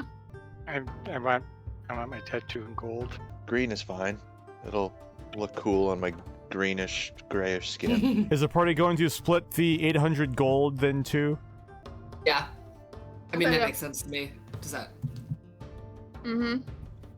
So that's 160 a piece. Yeah. Mm-hmm. Portia will ask, anything else I can help you with today? Anything else you were looking for? Oh. Do you have like jewelry boxes or music boxes or that kind of thing? Oh, I do have plenty of jewelry boxes. you have any that like play music or do something whimsical? I'm afraid most of my clients are not really the whimsy type. Okay. So thanks for the offer, but I'm looking for something whimsy. Thank you for everything as always, Portia. Oh, you're most certainly welcome.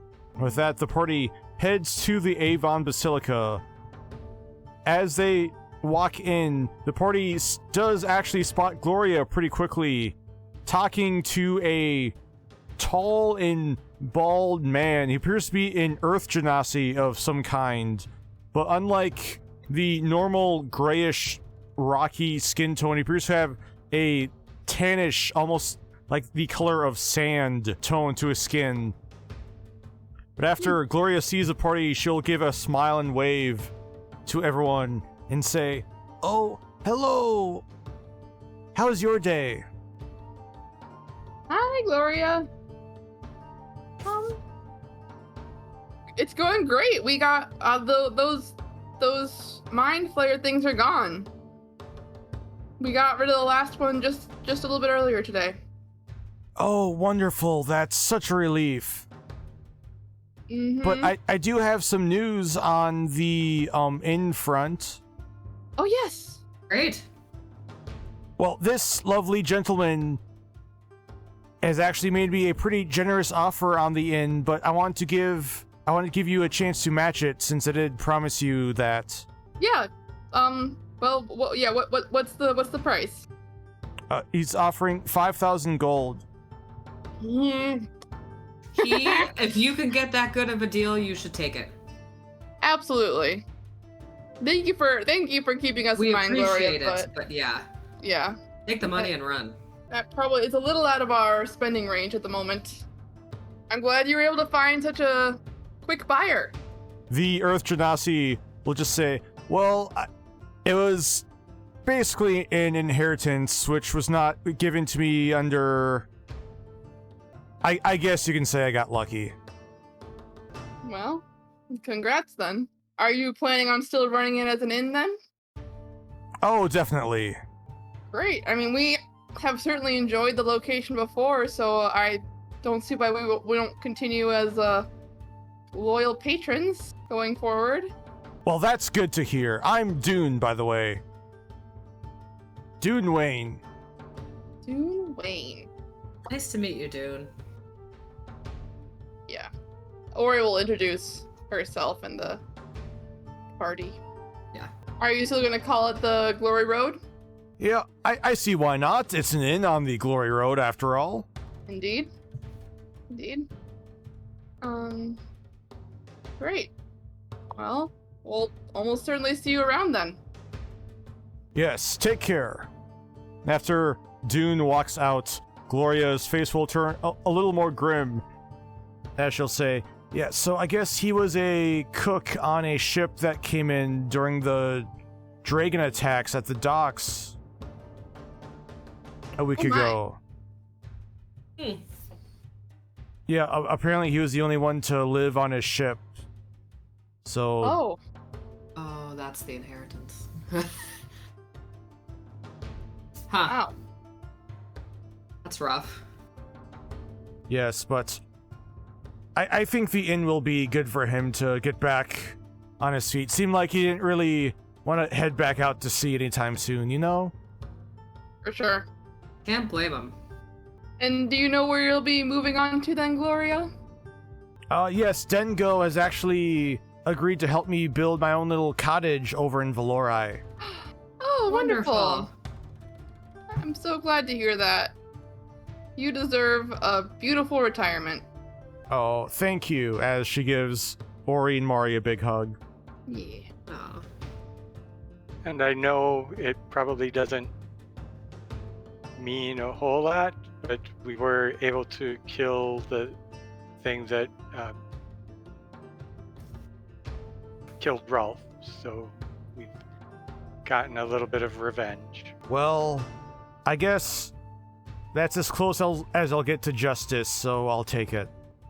Thank you all again. It won't be the same without you, Gloria, but Thank you for all your hospitality the past couple months.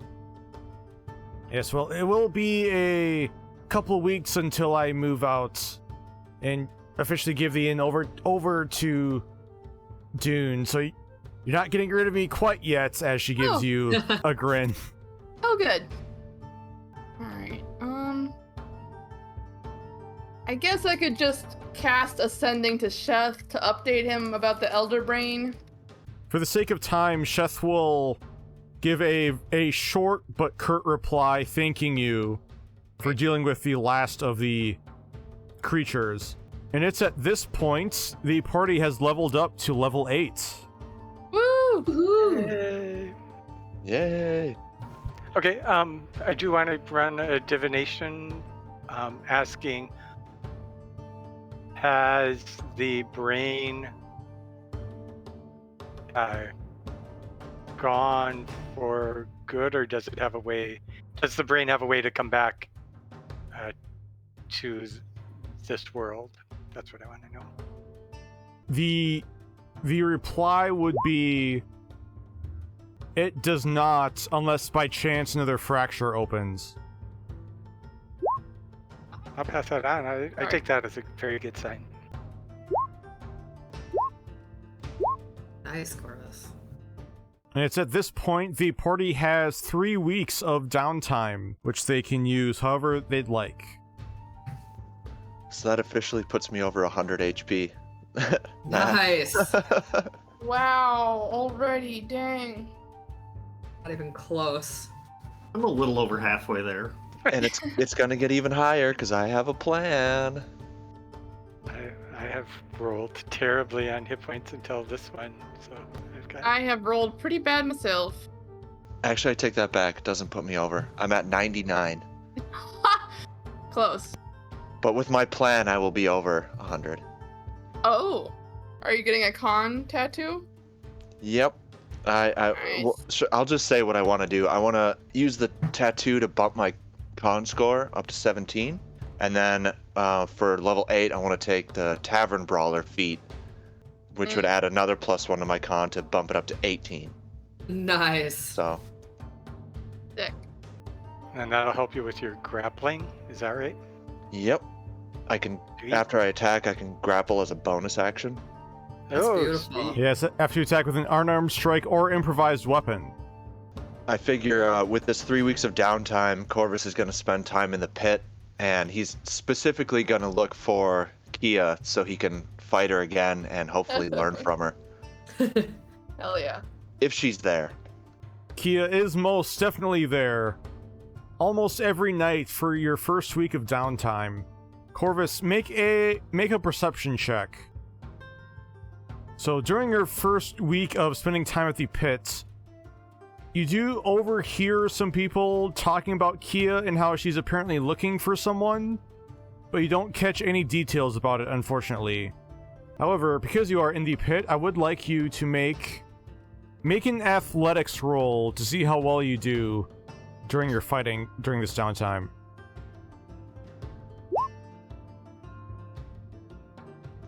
$20? Watching Kia does give you a little better insight on your fighting, and you are able to earn 200 gold during nice. that week. Sweet.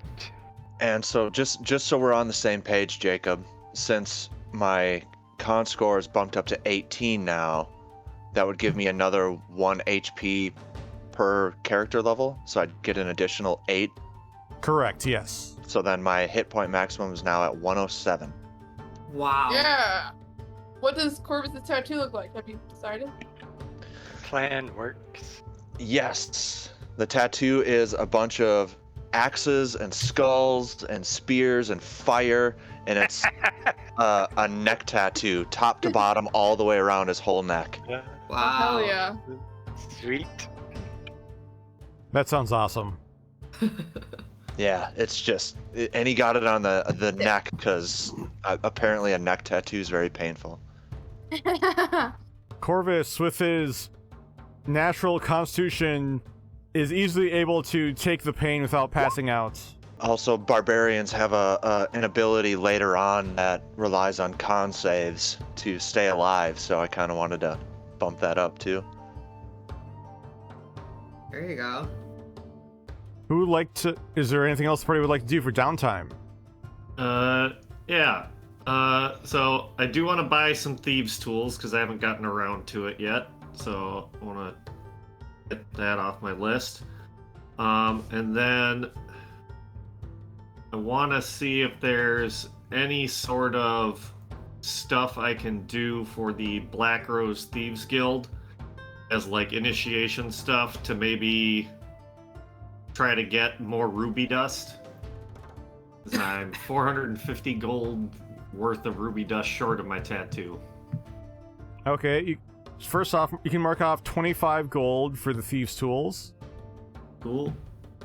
As you use your Sending Stone to contact Nock, Nock will just give a smirk and say, "We can maybe hook you up with some of that.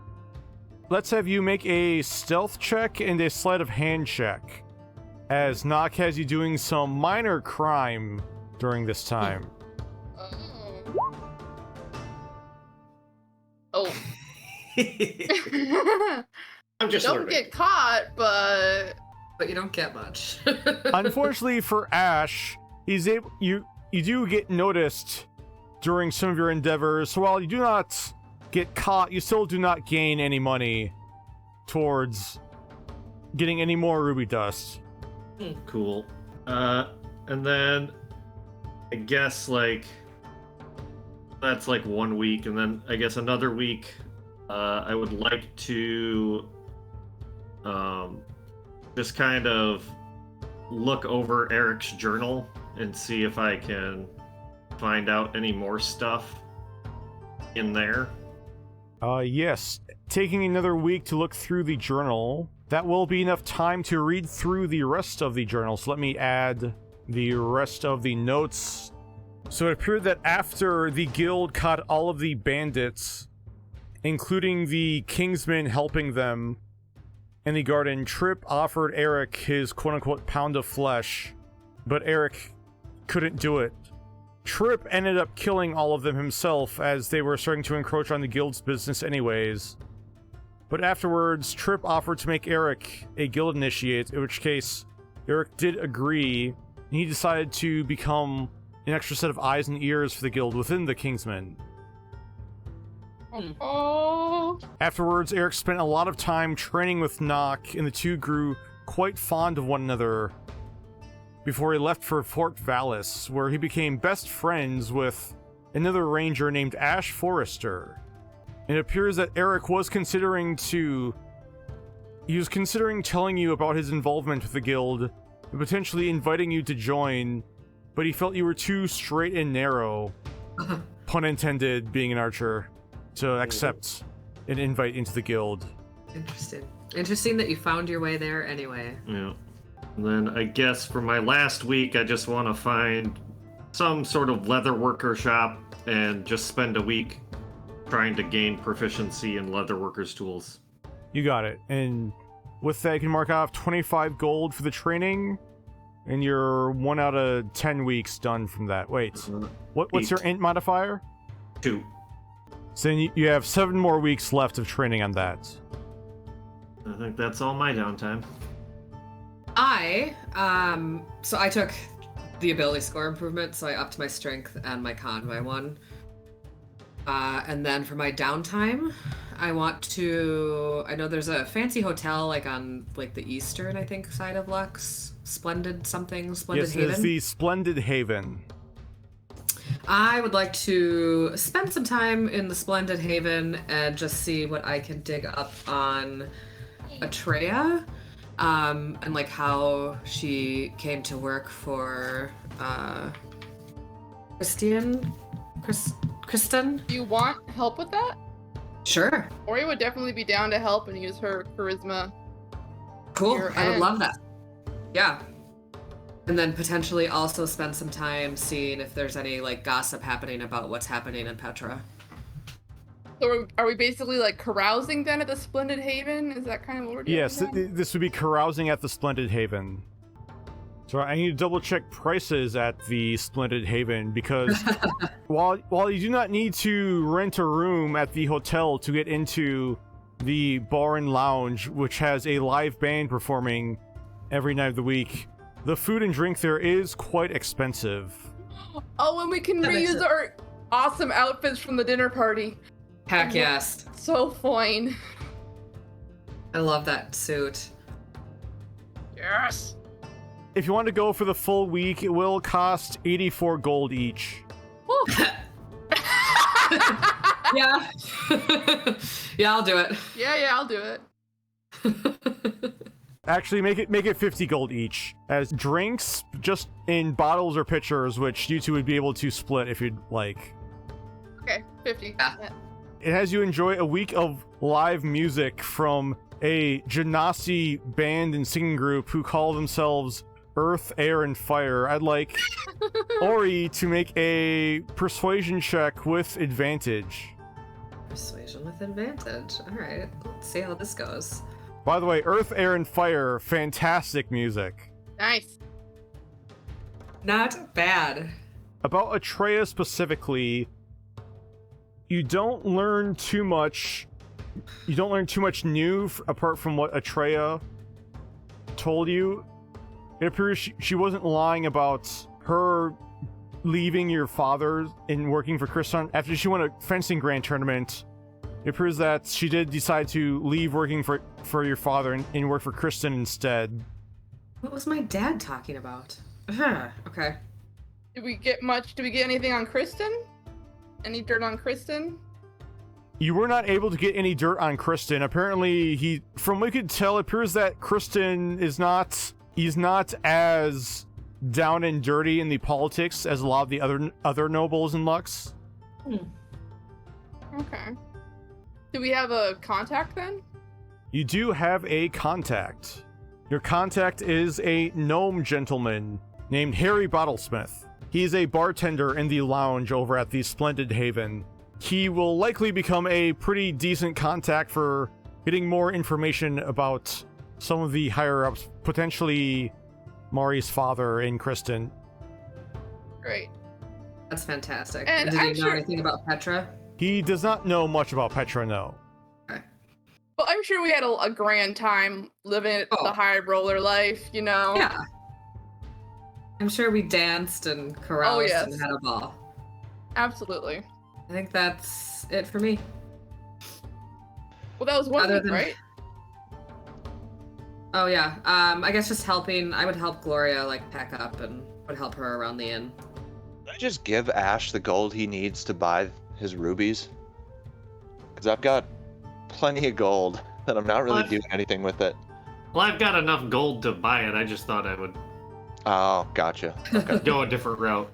Speaking of gold, a few days after the party starts their downtime, they get another delivery from the Kingsmen. It appears that Sheth sent Joshua and Josh to send a chest to the party, thanking them once again for helping them deal with the illithid. And inside the chest, there was 3,000 gold. Ooh. Nice. I'm gonna start saving up for a tattoo. I really want a tattoo. They're pretty sweet. What color is Mari going for? Could not care less. I mean, Ori has 1,000 gold diamond if you want to start a diamond collection. Because we didn't use it to Oh. resurrect Corvus. No, we'll need it to resurrect somebody else at some point. Okay. We should save the diamond. Alright. Thank you, though. Also, as a reminder, Ori, you did commission a vial from the Magic Nook. Oh, yeah. Did that finish up in the first week or so then? Yes, that does. And it'd be 220 gold for paying for the second half of it. Okay. Which you will be able to use once you get one more level in Sorcerer again. Yep. Ori's like, oh, great. Was there anything else Mari or Ori wants to do for their downtime? Oh, yeah, I was just letting Mari finish up. I think the only other thing is while we were carousing, I would check in with you on how you're feeling. We don't have to role play it or whatever, but Okay. I'd want to talk to you about how you're doing and how you're feeling and Yeah, I mean, I think Ori would definitely open up a bit. Not tell you everything that went down, but talk about seeing the jesters again in Limbo and that I've got these new powers and stuff that you've been seeing manifesting now that I'm pretty sure come directly from them, you know, and I mean you've seen the sword obviously The sword, and the new yeah. spells. And like the minor illusion thing, that's a new thing too, from the jesters. So yeah. Yeah, and mostly pretty determined to believe that the elder brain is gone for good, and I'm gonna stick with that. Yep. Mari's ready to let it go. Well, that's good. Cool. That's all I had. Okay. So if I wanted to study these psionic books with my comprehend languages spell, would that be like a week then, or? Yes, that'd be a week for one of the larger tomes. It'd be a week. Otherwise, you could probably get through the 2 smaller books in a week. I mean, do any of them seem helpful or interesting? I guess. Like, what do I stand? Do I feel like I stand to gain anything from any of these? If I like kind of look at like the introduction and like the like what the title is, I don't know. I'd say if you want to potentially start training to gain in Arcana proficiency, these would help with that. And since you already have the books, you wouldn't have to spend any gold getting the materials to help with that.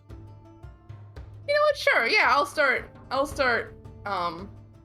working on. I'll spend a week on that then. Do I have to spend 11 weeks on that? And if my int modifier is -1?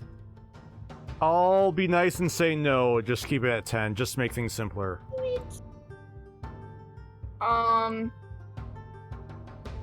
Then I'll spend 1 week on that, and I'll spend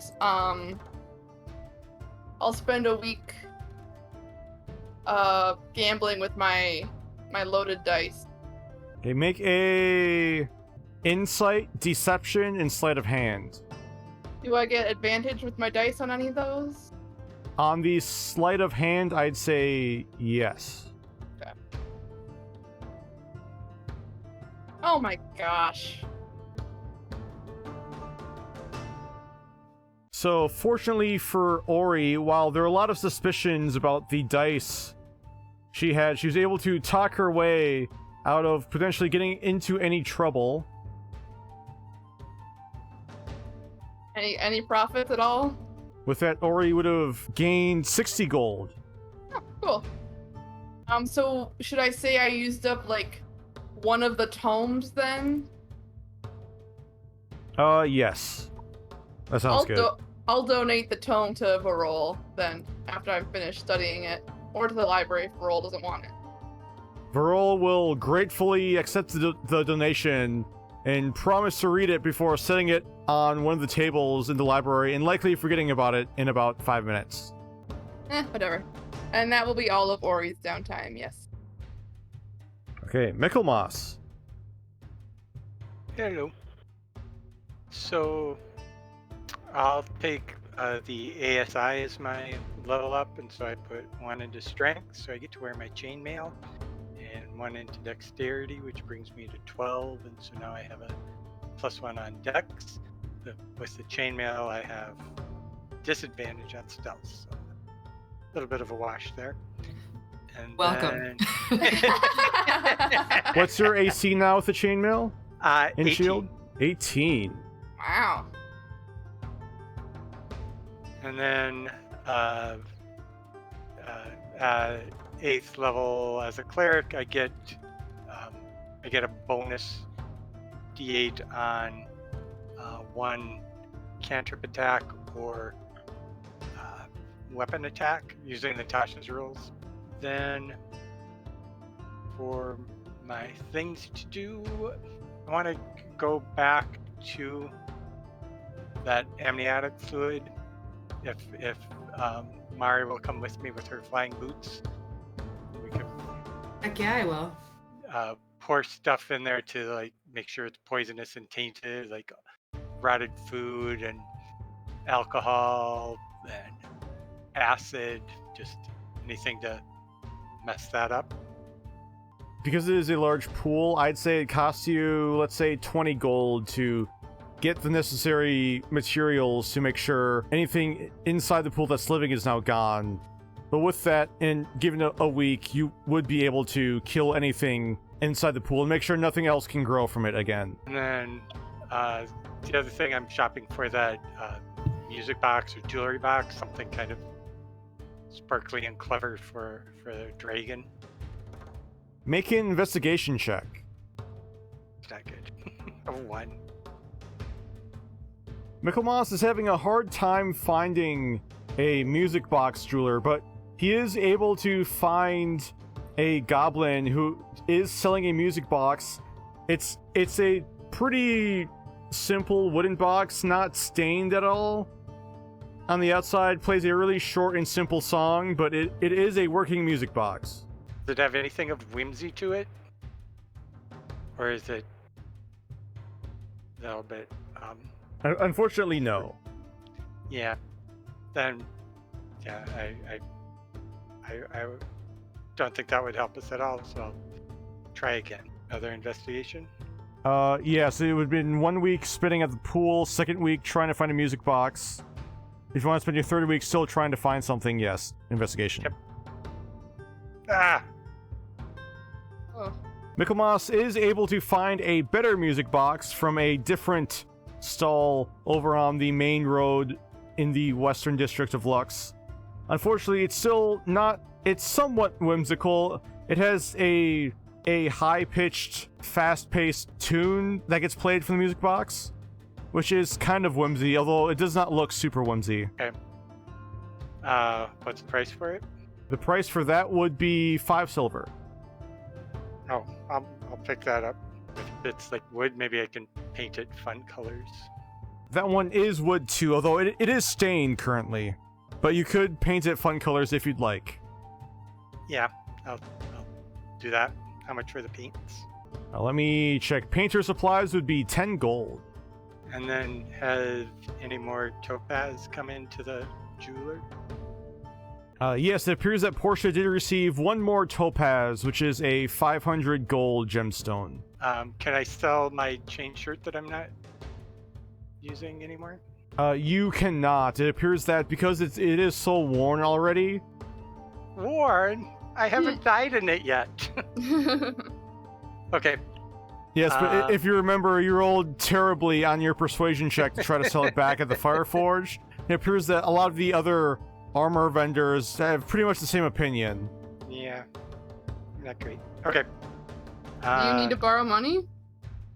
I have 495 gold, so someone could loan me 5 for that, or 10 gold, so I have 5 for that and 5 for pocket change until we do something. Ori will give you 50. Okay, thank you. Ori's currently sitting on a little over 1,500 gold, so you know what? Treat yourself. Maelum will speak to Ori in her left ear, saying, "You know, there's a good chance you're never going to see that gold again, right?" Obviously. Ridic will pop in her right ear and say, "Well, as long as you know what you're doing." Well, I wouldn't go that far. Clearly. So it was 500, you said? Yes, 500. And I'm done. Hey, Corvus still had a couple more weeks of downtime. If there's anything else you'd like to do, Corvus. No, just trying to fight Kia every night as often as possible. He's just gonna walk into the pit and find her and just say, "Do you want to go around?" Every night. Every night. She will offer you up every single time. Make 2 more athletics checks, Corvus. Oh, darn. A pair of Ooh. 24s. Sweet.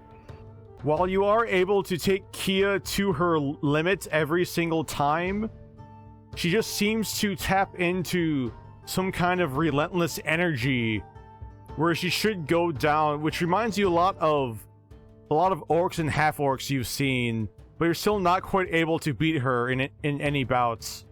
That's Ow. fine. He's really taking this opportunity to try and learn from her, because it's just he's never been beaten so soundly before. So he's just trying to learn what she's doing and try and get better at punching stuff. over the course of these 3 weeks, you will definitely become better at punching stuff, and also more accustomed to having a lot of bruises and cuts on your face and knuckles. I figure that's where the tavern brawler feat comes from. It makes sense thematically. Very cool. Yeah, that's great. Was there anything else for downtime the party would like to do? Mari, you said you want to spend the rest of your time helping Gloria pack up. Was there anything else specifically you want to try and do? No. That's it. Okay, and before the end of the downtime, there are 3 members of the Crown Gall who are all met with different visions during their downtime. So, Michelmas. Michelmas, about halfway through the downtime, has a vision where he finds himself standing in an unfortunately familiar situation as the ASMR is in the middle of a street in Lux at night while the city is on fire. Unlike his previous vision, the rest of the Crown Gall is there with him.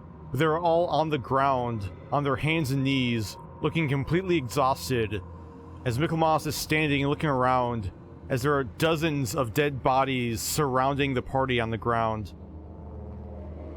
Looking out further through the smoke and fire, Michelmas sees the running silhouettes of townsfolk running away from other devils and monsters.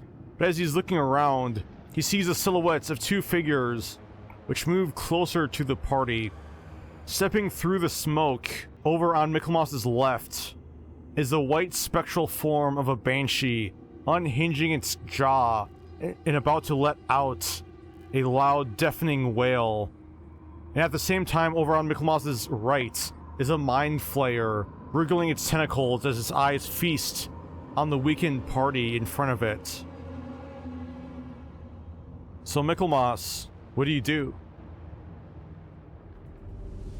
So I will turn to the Banshee and use my turn undead. Send a killer. Is it the Banshee that killed Ori? Looking at it, yes, it looks to be the same Banshee that killed Ori.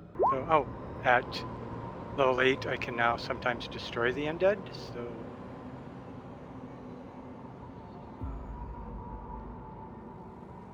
Unfortunately, the Banshee is too powerful to be destroyed. However, you are still able to turn it as the Banshee lets out a scream as it turns and floats away, moving as fast as it can away from you. However, doing so gave the Mind Flayer time to run up. As its tentacles grabbed you, Michelmas, wrapped around your neck. However, you don't panic for long because you suddenly see a bright light shining above you. As the light slowly descends and grows brighter, you're quickly able to recognize it as your Archangel, the Archangel of Law and Order, Sierra. The Mind Flayer will let go of you and run before it suddenly gets disintegrated into dust by a radiant blast from the androgynous angel. As they slowly drop down, their gold-tipped, white-feathered wings gently floating and flapping behind them, the tall, shining angel bends their head down to look at you. They're blindfolded, they still look as if they're looking straight into you, looking straight at you and straight into your soul. They say, you are no longer afraid. Do I feel afraid? That's up to you. Yeah, I'm... While the angel's there, I probably don't feel afraid, but having lost so many of the party members multiple times, some of them, that and knowing that elder brain is still out there somewhere, I'm still a little afraid. Sierra will put one of their hands on your shoulder, Michelmas, and say once again, you are no longer afraid. Believe it, and it will be true. And after that, Michelmas suddenly feels a warm divine power wash over him As your vision fades to white, you feel this empowerment within you grow. And even after you wake up, you still feel empowered by Syrah. The dream turned out much better than it started. I will definitely think about that in my daily prayers and reflections. Ash. Ash also has a vision during this downtime.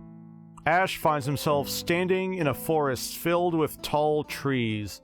The twilight sky and the thick cloud of leaves overhead leave the area dimly lit. And as he looks around, his eyes are quickly drawn to himself, as he realizes he's wearing his old scout armor from when he was a Kingsman at Fort Valis. His attention is soon drawn away from him, however, as he looks back towards his surroundings because the calming ambient noise of the rustling leaves overhead, the chirping bugs scattered about, is suddenly interrupted by the sound of a snapping twig. So what does Ash do? I look in the direction of the twig and try to see if I notice what made the noise. Make a perception check.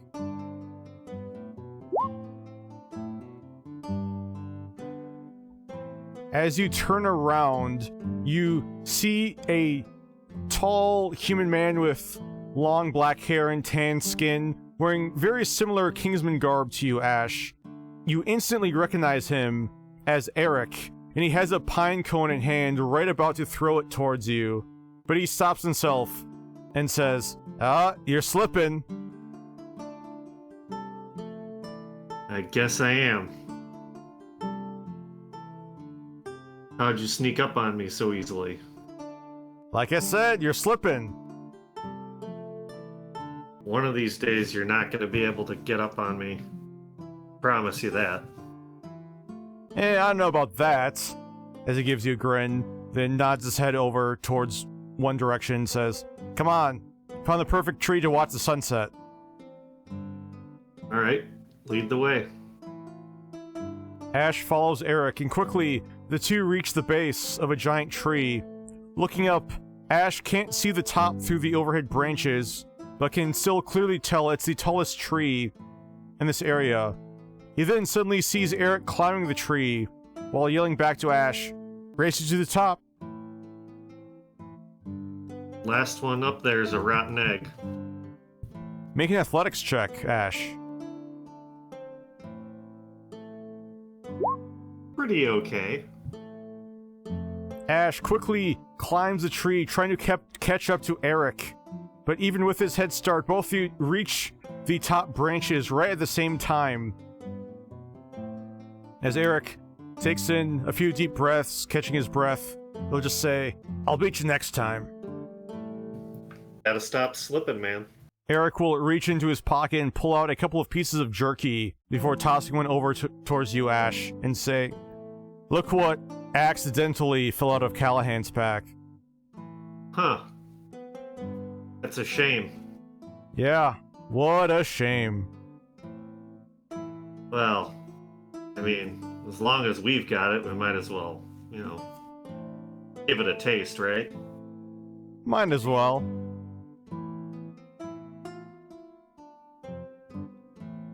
As the two rangers eat in silence, they both look out over the large forest expanse above them. The sun just set underneath the horizon leaves the sky with no clouds in sight a beautiful orange color, which slowly fades to a beautiful purple and black, as Ash's vision also fades to black.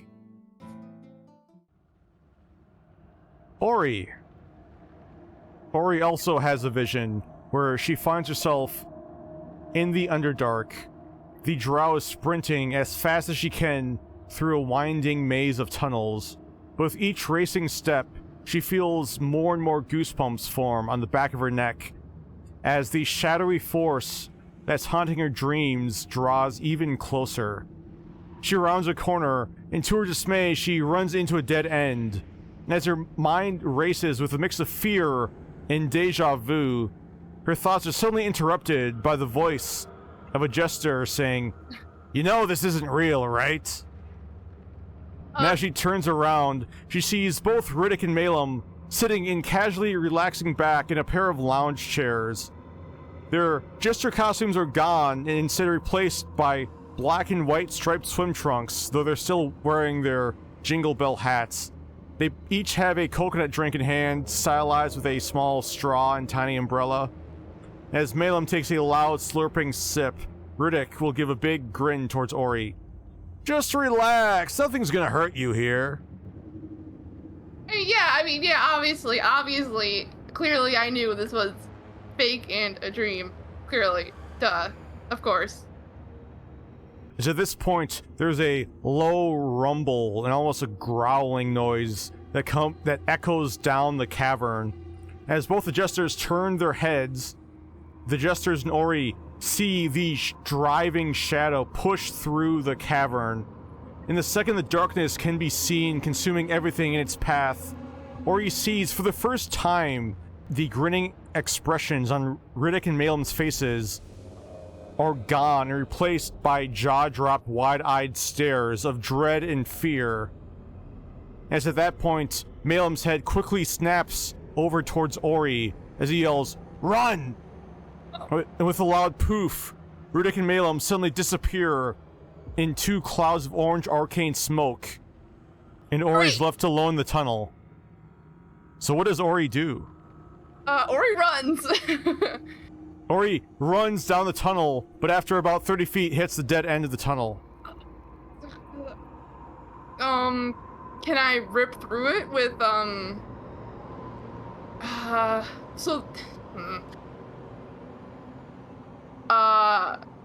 Ori, I guess, tries to dig a hole into the wall with Maximilian's earthen grasp to kind of hide in, and then she casts darkness around herself, which she can see through.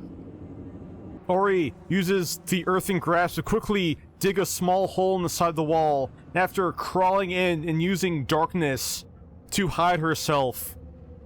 Even though she can see through the darkness, she soon sees the shadowy force soar into the hole, consuming your sight so even you cannot see through it despite your new devil sight from your warlock abilities. As this shadow surrounds you, Ori feels yourself get pulled out of the hole and lifted up off the ground. She feels something inside of her fighting through this cold, dark, suffocating feeling from the shadow, and a deep voice echoes and reverberates around the dark elf, saying, "You cannot hide from us, for we are shadow. Now embrace your true power." It's at this point Ori suddenly feels two hands grab her shoulders and pull her backwards. She hears a sound of what sounds like glass shattering. As she falls and lands hard on her back, she suddenly sees in front of her a shattered portal floating in mid-air. And though the shadow is reaching out towards you, Ori, the portal suddenly closes. The shadow dissipates. It's now Ori suddenly finds herself sitting in an endless white void. Even though she can't see the floor, she still feels she's on some kind of invisible floor. Now she's looking around, she sees the two jesters are with her, back in the jesters' costumes. Maelum is standing next to you, Ori, while Ridic is pacing back and forth. "What was that?" I mean, what was that? You're the one who said it was all fake, so you're telling me it's real? Hey, you told us it was just a death-eating manifestation of your fear, okay? If it really was just some weird dream manifestation thing, I mean, we could deal with that, but that's something else entirely. Oh, good. Well, that's news to me too, so great. We're all idiots. Obviously. Maelum will look very offended and say, "Hey, speak for yourself. And I mean, after all, it could be worse." Fools then. We're all fools. How about that? Hey, we're not fools, and how could it be worse? Well, I mean, there could be 2 of the things. Oh, we don't even know what the thing is! There could be 2 of them for all you know. I mean, obviously this has to do with my first time lost in the Underdark. I mean, I don't know what it is. I don't really remember the moment my powers manifested, you know? Well, clearly it's something is there in my head with you 2, so there's another roommate for you. Maelum will say, yeah, that one's bad enough. At which point, Ridic will give Maelum a very angry look before Ridic tackles Maelum. The 2 start wrestling, saying, you'll pay for that. Oh, come on. That was just a joke. Great to see your priorities are well organized. So you don't know what that was either? Could it have hurt you 2? Ridic and Maelum finally pull each other off one another and stand up, slowly brushing themselves off, checking to make sure their costume was not ripped in any way, shape, or form. At which point, Ridic will look up and ask, I'm sorry, what was the question? Could it have hurt you 2? I mean, I don't really want to stick around and find out. Just left me to fend on my own self. I mean, we got you out of there. Thank you for that. I mean, I don't know. I don't know how to, like, go splunky in my own head. I don't know how to, like, figure this out. Well, in the meantime, let's just recommend... highly recommend, yes, we both highly recommend that you avoid going back to the Underdark anytime soon, and if you really have to, maybe just try to think happy thoughts, you know? Okay, thanks, yeah. Well, as long as I got you 2 chuckleheads around, that shouldn't be too difficult. Ridic and Maelum will look at one another, and Ridic will ask, did she just call us chuckleheads? Yeah, I think she did, but it's such a unique insult. I think I'm actually more proud than offended. Well, thanks for the assist. You're welcome. Now, Ridic snaps his fingers and Ori suddenly exits out of her trance, and she hears the voice of Maelum in her left ear say, remember, happy thoughts. Ori would definitely go to Mari at this point. Kind of like curl up at the, like, sit at the foot of Mari's bed. I don't know if she's trying to wake her up, though. She'll probably try to not wake her up, honestly. Ori, make a stealth check. Fail it. Unfortunately for Ori, Mari does feel something at the end of her bed. As the half-elf paladin wakes up, she does see Ori looking very nervous. What's wrong? Oh, I'm sorry, but as Ori's apologizing, she'll kind of crawl over to, like, kind of, like, sit next to Mari closer and be over. like, and, like, kind of, like, hug her and just be like, there's something in my head. It's not just the jesters, and I was having a terrible dream and I was in the Underdark and the jesters said it was just a dream, but then they said it was actually something was there and the jesters were scared of it. The jesters aren't scared of things. They just laugh at things.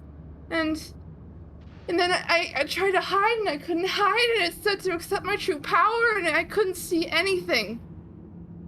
And it was cold, and then the jesters got me out of there, but it's something real, it's something bad in my head.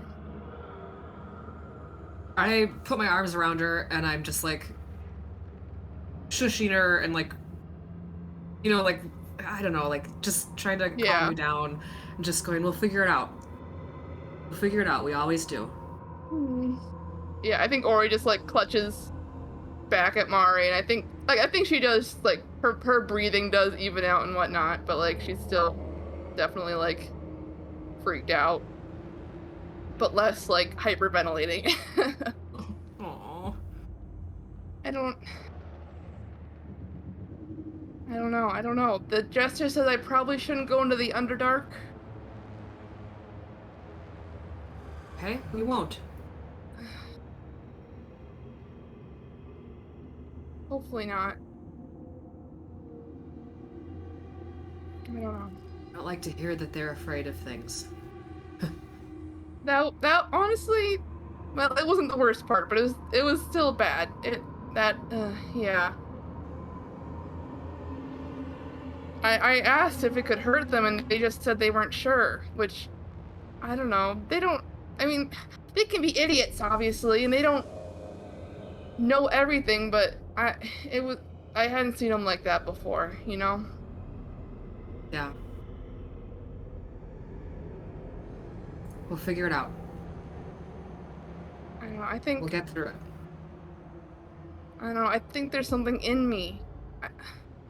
If it's already in my head, what does it matter if I go to the Underdark or not? It's already there. Maybe if you're not in the Underdark, it can't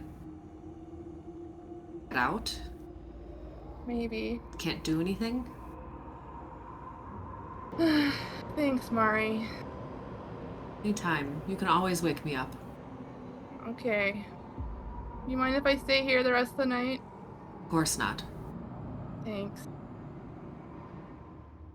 On the last day of the 3 weeks of downtime, the first of Sun Peak, the party is in the Glory Road Inn, having dinner that night, when they suddenly see an orange arcane portal appear in the middle of the inn. As everyone grabs their weapons and is prepared for another fight, they see an elderly human man with long gray hair and a really long gray beard, wearing blue robes, step out of the portal. He's wearing a very curious looking helm on his head, which does not appear to fit his outfit, but as the portal closes behind him and he takes off the helm, holding it underneath one arm, Corvus quickly recognizes him as Alabaster Stein. I will step forward and say, "Is it time?" Stein nods. It is time. Time for what, buddy? What does that mean? He needs Are my you help, dying? and I have to help him. I mean, do you need help? Can we help you? Do you need help helping? Stein No. says, I'm afraid I do not have time left to save me, but what I can do is pass on my years of knowledge towards someone worthy, as he looks towards Corvus. This is something I have to do without you. Okay. And then, in Orcish, I'm gonna turn to Ash and say, "Take care of them." How long are you going to be gone? I don't know. Stein will say in Orcish, it will only be about a week, maybe longer for observation. Okay. Then I will turn to Stein and say, "I'm ready to go." Stein will give another nod towards you, Corvus, and put his helm back on his head. With that, the party watches as Stein casts a spell, creating another orange-bordered arcane portal. Stein and Corvus walk through, and the party can see through the portal the outside of the front door to Stein's wizard tower, before the portal suddenly closes. And Corvus is there standing with Stein in front of his wizard tower. With a wave of his hand, Stein, or rather, a simulacrum of Stein, opens up the front door.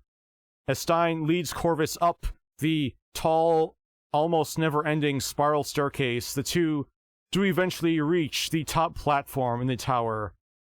There, Corvus once again sees the original Alabaster Stein lying in bed.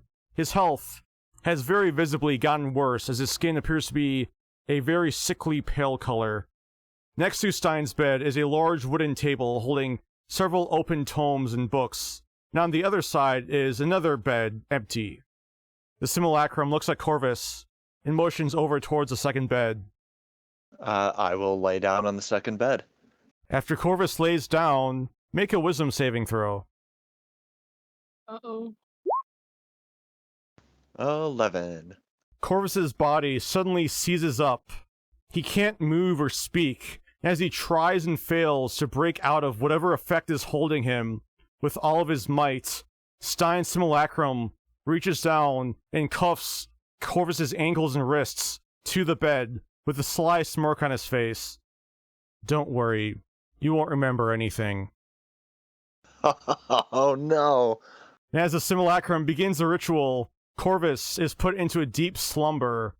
And as he feels his thoughts and memories get extracted one by one, Corvus's mind focuses in on one moment from his past, roughly 2 years ago. Corvus remembers the day at a makeshift camp in the middle of snowy woods.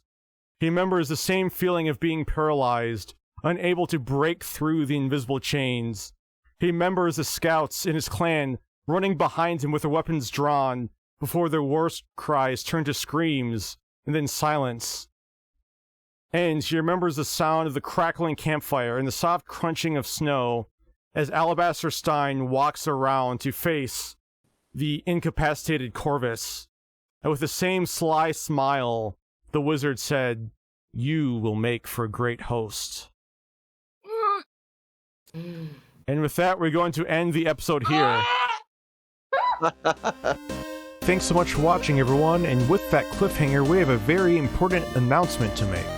Pete is going to be stepping away for a couple of months because he and his wife are expecting their first baby. Everyone else here at Fractured Kingdom would like to give Pete and his wife a big congratulations, and for all our viewers out there, don't worry, Corvus will return.